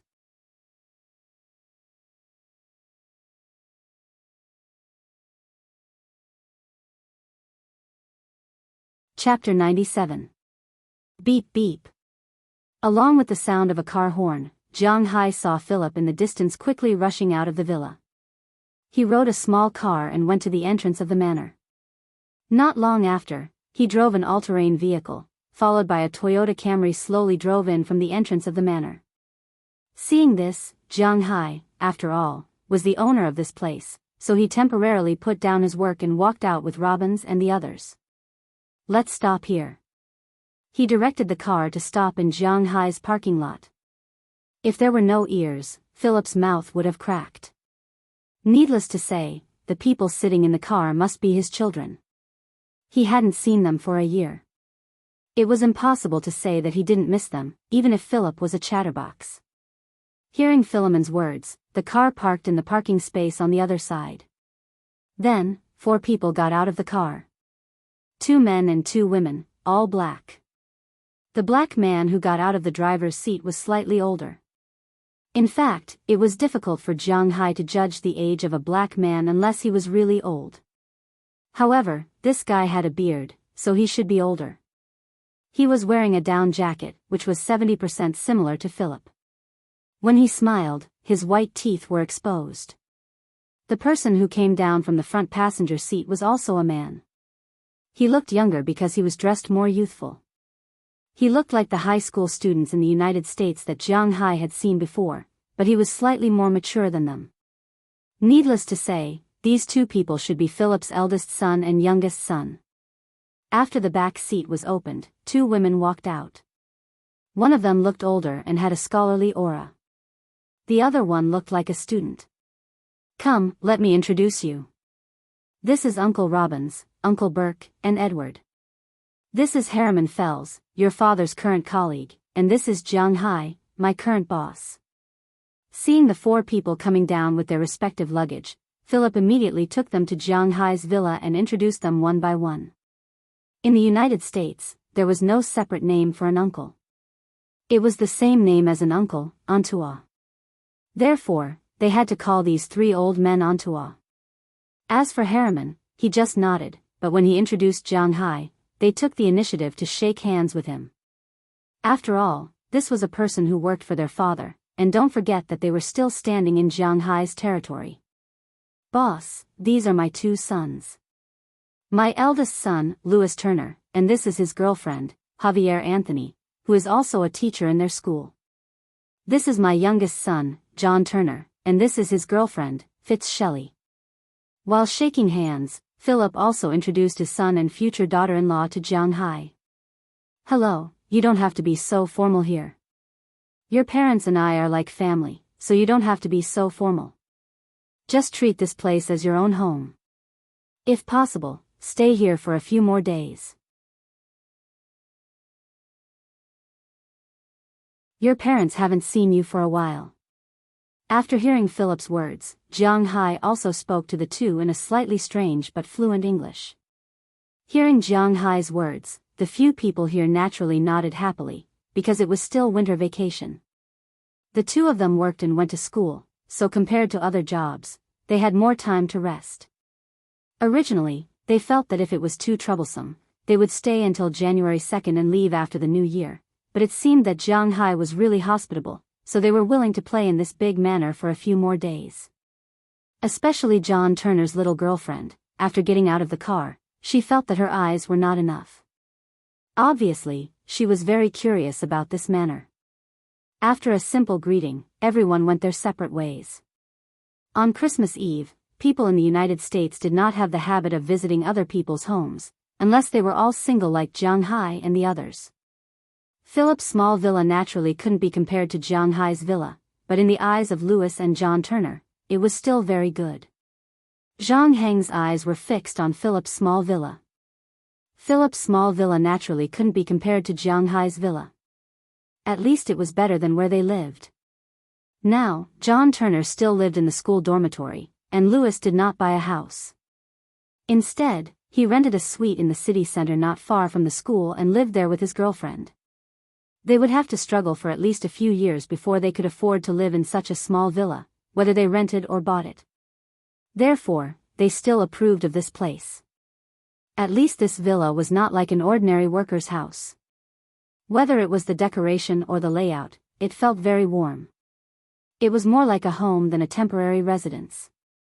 In fact, according to the square meter, the rooms that Jianghai gave Philip and the others to live in were not smaller than those of the rich people in the suburbs.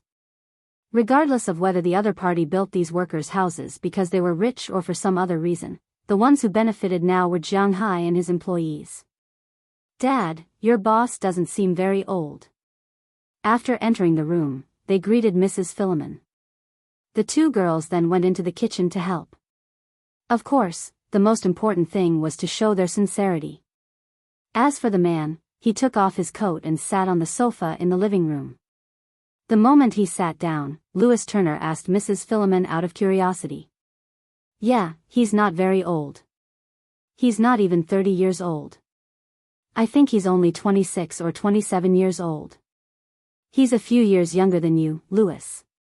Hearing his eldest son's words, Philip took out 3 bottles of beer from the fridge and said to him, "That's true. Then where did he get the money to buy such a large manor?" After taking the beer from Philip's hand, Louis asked curiously.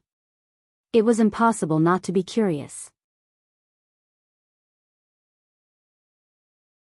They were about the same age, so why was it that when he was only earning a few $1,000s a month, the other party already had a manor worth hundreds of millions? It was impossible to say that he felt completely balanced in his heart.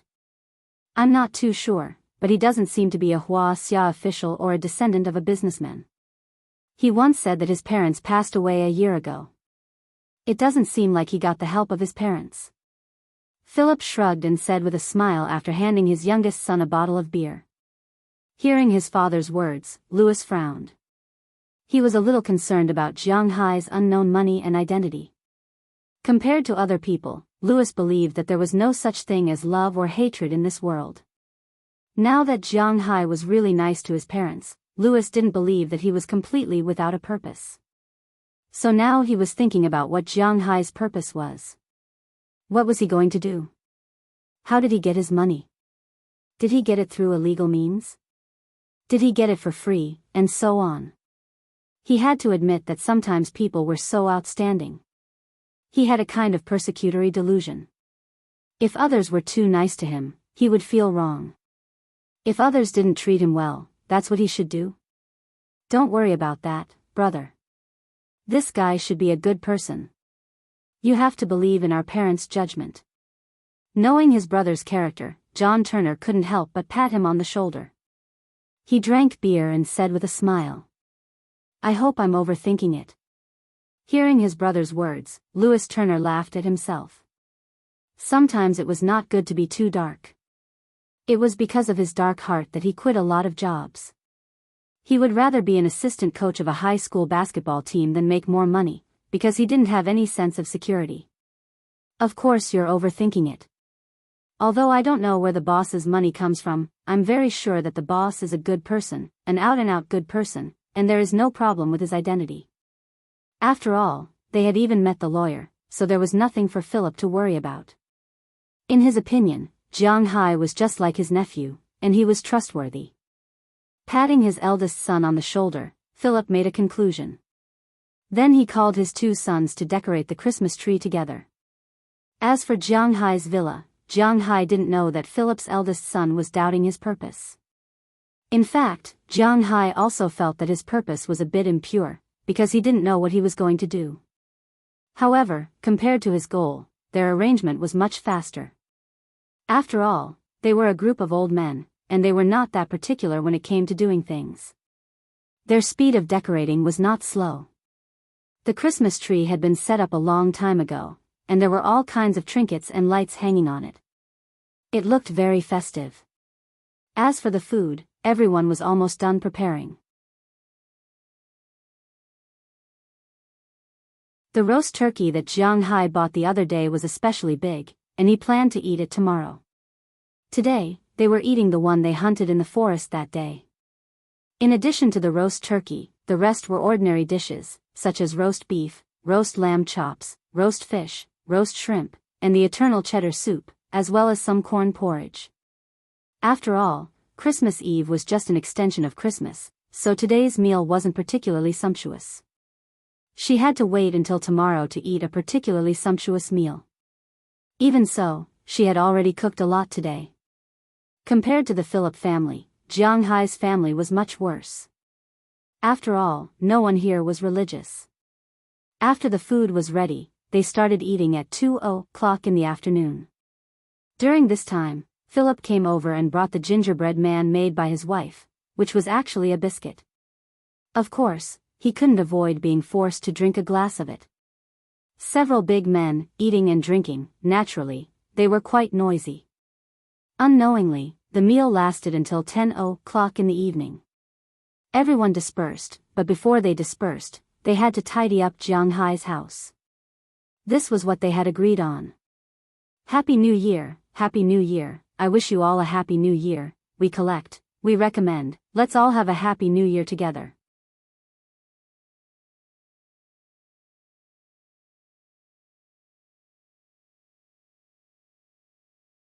Chapter 98. Hiss, I drank a little too much. The next morning, Jianghai woke up in a daze as he tried to urinate. He opened his eyes weakly.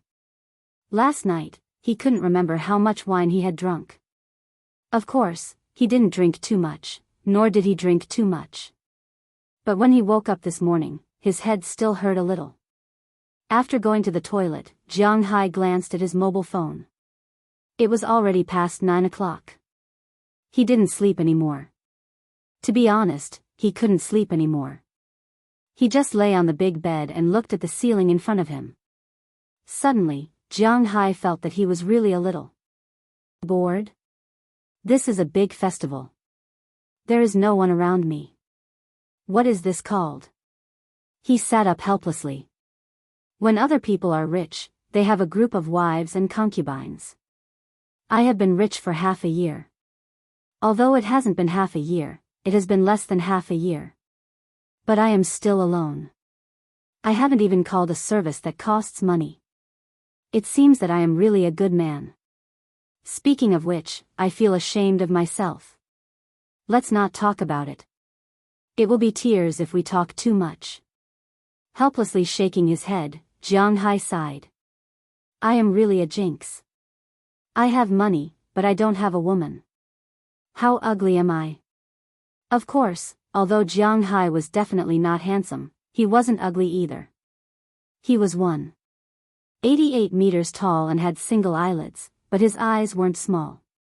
He used to be short-sighted, but ever since he obtained the true dragon's soul, his condition had improved. His body used to be a bit fat, but ever since he obtained the true dragon's soul, his body had become almost perfect. His muscles were not particularly swollen, but they were definitely not bad. His muscles didn't look like the traditional streamlined muscles of the Orientals. His muscles were somewhere between the Orientals and the Westerners. At first glance, one could tell that they were well developed, but they didn't feel heavy. Logically speaking, Jianghai, who is young and rich, looks good, and has a good height, should be the favorite of those beautiful women. But what makes Jianghai a little depressed is that it seems that he doesn't receive much attention. Of course, this is also related to him being a homebody. Since he is not going to sleep, Jianghai jumped out of bed, washed up, and prepared to go downstairs. When he went to the first floor, he found that Dollar was already there. He was cleaning up the turkey. Turkey was similar to Wuxia's roast chicken, but it was much bigger and more troublesome than roast chicken. Yesterday, Jianghai heard them talk about the specific method. It is really troublesome. It seems that it is not Burke's first time doing this, and he is very familiar with it. Jianghai looked at the plate next to him. There are a lot of things on it: carrots, parsley, onions, chestnuts, butter, and so on. This turkey is bought by Jianghai last time. It weighs 23 pounds, which is really not small. The most important part of roasting a turkey is not the roasting, but the thawing method. Therefore, Dollar had already cleaned up the turkey yesterday. First, he took it out and thawed it in a place of 2 to 4 degrees Celsius. After thawing, he washed the turkey, hollowed out its neck and internal organs, soaked it in 2 gallons of water and 2 cups of salt, and put it in a cool place for more than 4 hours. Then, he took the turkey out of the salt water, rinsed it under running water, wiped it dry with a paper towel, and put it in a cool place for 8 hours before it can be used. Therefore, making a turkey is really troublesome and thankless. This morning, Dollar came over and preheated the oven. Then, he mixed the things he prepared with the butter and put it into the turkey's stomach. Then, he tied the turkey's legs with a rope and fixed the turkey's wings. Then, he took out some lettuce and other vegetables and put them on the prepared baking tray. He added a cup of water and made a V-shaped rack. The turkey's whole body was smeared with butter. In order to prevent it from being burnt, he wrapped it in foil. Then, he put the turkey breast down and roasted it in the oven for 45 minutes. Then, he took out the baking tray and smeared the juices on the turkey's whole body. Then, he put the turkey side up, added half a cup of water, and put it in the oven for 15 minutes. Then, he took it out and smeared the juice all over it. Then, he turned it 180 degrees and put it in the oven from the other side for 15 minutes. Then, he took it out again and smeared the juice all over the turkey. Then, he let the turkey breast face up and continued to roast it for 30 to 45 minutes. This depended on his preference. If he liked to eat burnt ones, he would roast them longer. If he liked to eat tender ones, he would roast them shorter. If he wanted to know if the turkey was cooked, he had to use a thermometer. If the chicken breast was cooked, it should be 74 degrees Celsius. If the chicken leg was cooked, it should be over 77 degrees Celsius. Then, the turkey was done. When eating, he could choose to eat it directly or cut it into slices and mix it with other things. In the United States, someone had already made a sauce that was best suited for roasted turkeys. It was made with sweet sauce, sesame oil, peanut butter, Thai sweet sauce, and cherry sauce. It tasted pretty good. A few days ago, Mrs. Philemon had already made the roasted turkey sauce. She kept some for herself and gave the rest to Jianghu. "Hey, Uncle Burke, are you alone? Where are the others?" After opening the door and letting the two dogs go to the toilet, Jianghu went to the kitchen and asked $. They went to the cowshed first. "The cowshed needs to be fed today." Philemon took his two sons to inspect the manor. As for Mrs. Philemon and the others, they are preparing other food at home. "You know, there's a lot of food tonight, but this is the only thing I know how to make." Hearing Jianghu's words, $. Smiled at Jianghu and shrugged casually. Although it was Christmas, the people were on holiday, but the cows were not. They couldn't starve for 3 days. "Oh, I see. Is there anything I can help you with?" Hearing $'s words, Jianghu chuckled. It was really good for Jianghu to find these hard-working subordinates. "Cut the beef. We'll roast it later," $. said with a smile after hearing Jianghu's words. Hearing what he said, Jianghu nodded, then went into the kitchen and began to help. As the saying goes, those who rely on the mountain live off the mountain and those who rely on the river live off the water. Jianghu had a fishing ground and a ranch, so naturally, he mainly ate beef and seafood. Of course, in addition to beef, fish, shrimp, and crabs, there was also a main dish today, lobster. Jianghu had been dreaming of this main dish for so long, but unfortunately, this lobster was not caught by him. He bought it from Winthrop. In China, lobster had always been synonymous with nouveau riche, oh no, luxury goods. Of course, the nouveau riche mainly ate lobster because the lobster in China was really small. Although it tasted good, at least in terms of sales, it could not be compared with the lobsters in the United States and Australia. In fact, a long time ago, the people in the United States and Australia almost never ate lobster because they thought it was not delicious. Not to mention that it was troublesome and there was not much meat. In short, it was not a delicious thing. Therefore, lobster was basically a food for the poor. The price of lobster and abalone in these two places had never been high. It was not until Wuxia reappeared in front of the world that people all over the world suddenly realized that the Chinese were very rich and loved to eat lobster.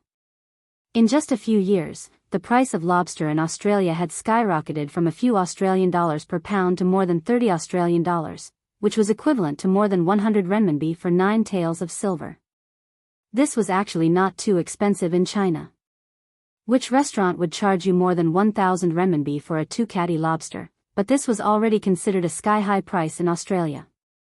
The price was outrageous. The fishing companies in Australia, including transportation, fuel, and customs taxes, sold the lobster to Wuxia at more than twice the price they sold it locally. No matter how stupid they were, they knew where to sell it. As for the United States, the most famous lobster was naturally the Maine lobster, which was the legendary Boston lobster. However, the main production area of the Boston lobster was Maine.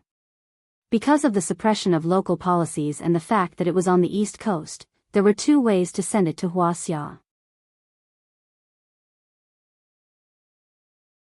One was through the Atlantic Ocean, and then through the Indian Ocean. Only then would it reach Wuxia. However, everyone knew that to take this route, one had to pass through Africa and Somalia. Taking this route was really too dangerous. Although the profits were high, one had to be alive to spend it. The second route was to cross the United States, send it from the West Coast, and then send it from the Pacific Ocean to Wuxia. This was too troublesome. The transportation cost by land was much higher than by water. Most importantly, the people in Wuxia were not willing to eat dead and frozen things. If the lobster was to be kept alive, they might have to take a plane. With this kind of transportation cost, there was actually not much money to be made. It was precisely because of this that although the lobster from Maine was still sold to Wuxia, there were not many of them. It was precisely because of this that the local price of the lobster was not too high. It was also because of this that the local price of the lobster was not too high. It was sold in the local seafood market in Winthrop. Different sizes had different prices. Generally speaking, a lobster that was about 20 centimeters long and weighed half a kilogram would be $12 to $30 a pound. If it was 30 centimeters long, it would be $30 a pound. If it was 40 centimeters long, it would be $80 a pound. If it was half a meter long, it would be $300 a pound. After all, this type of lobster was not only meat, but also a kind of symbol. The lobsters that Jianghu bought were naturally not too big. He bought 10 lobsters that were about 30 centimeters long. One lobster was about $50. He bought 20 lobsters in total and was just waiting to eat them today. Just as Jianghu was almost done with the beef, the others came back. Then, Jianghu's villa became lively, especially after Philip brought his two sons. The eldest son, Louis, was a little better. He just looked around, then sat there and chatted. Occasionally, he would help the uncles get some beer and such. As for his youngest son, John, his eyes were shining. After all, he had not officially stepped into society yet. He looked at everything with envy. Jianghu's two big dogs, Jianghu's latest game console, 3D projection TV. Ever since he came to Jianghu's house, he found that his eyes were not enough to take in everything. This was the place where the top otaku lived. Today's second update, delivered on time. Qidian Chinese website www.qidian.com welcomes readers to read the latest, fastest, and hottest serialized works on Qidian originals. You're tuning into the Biyao's Wuxia Chronicles YouTube channel. Don't forget to subscribe and join us on this journey to catch the most captivating stories.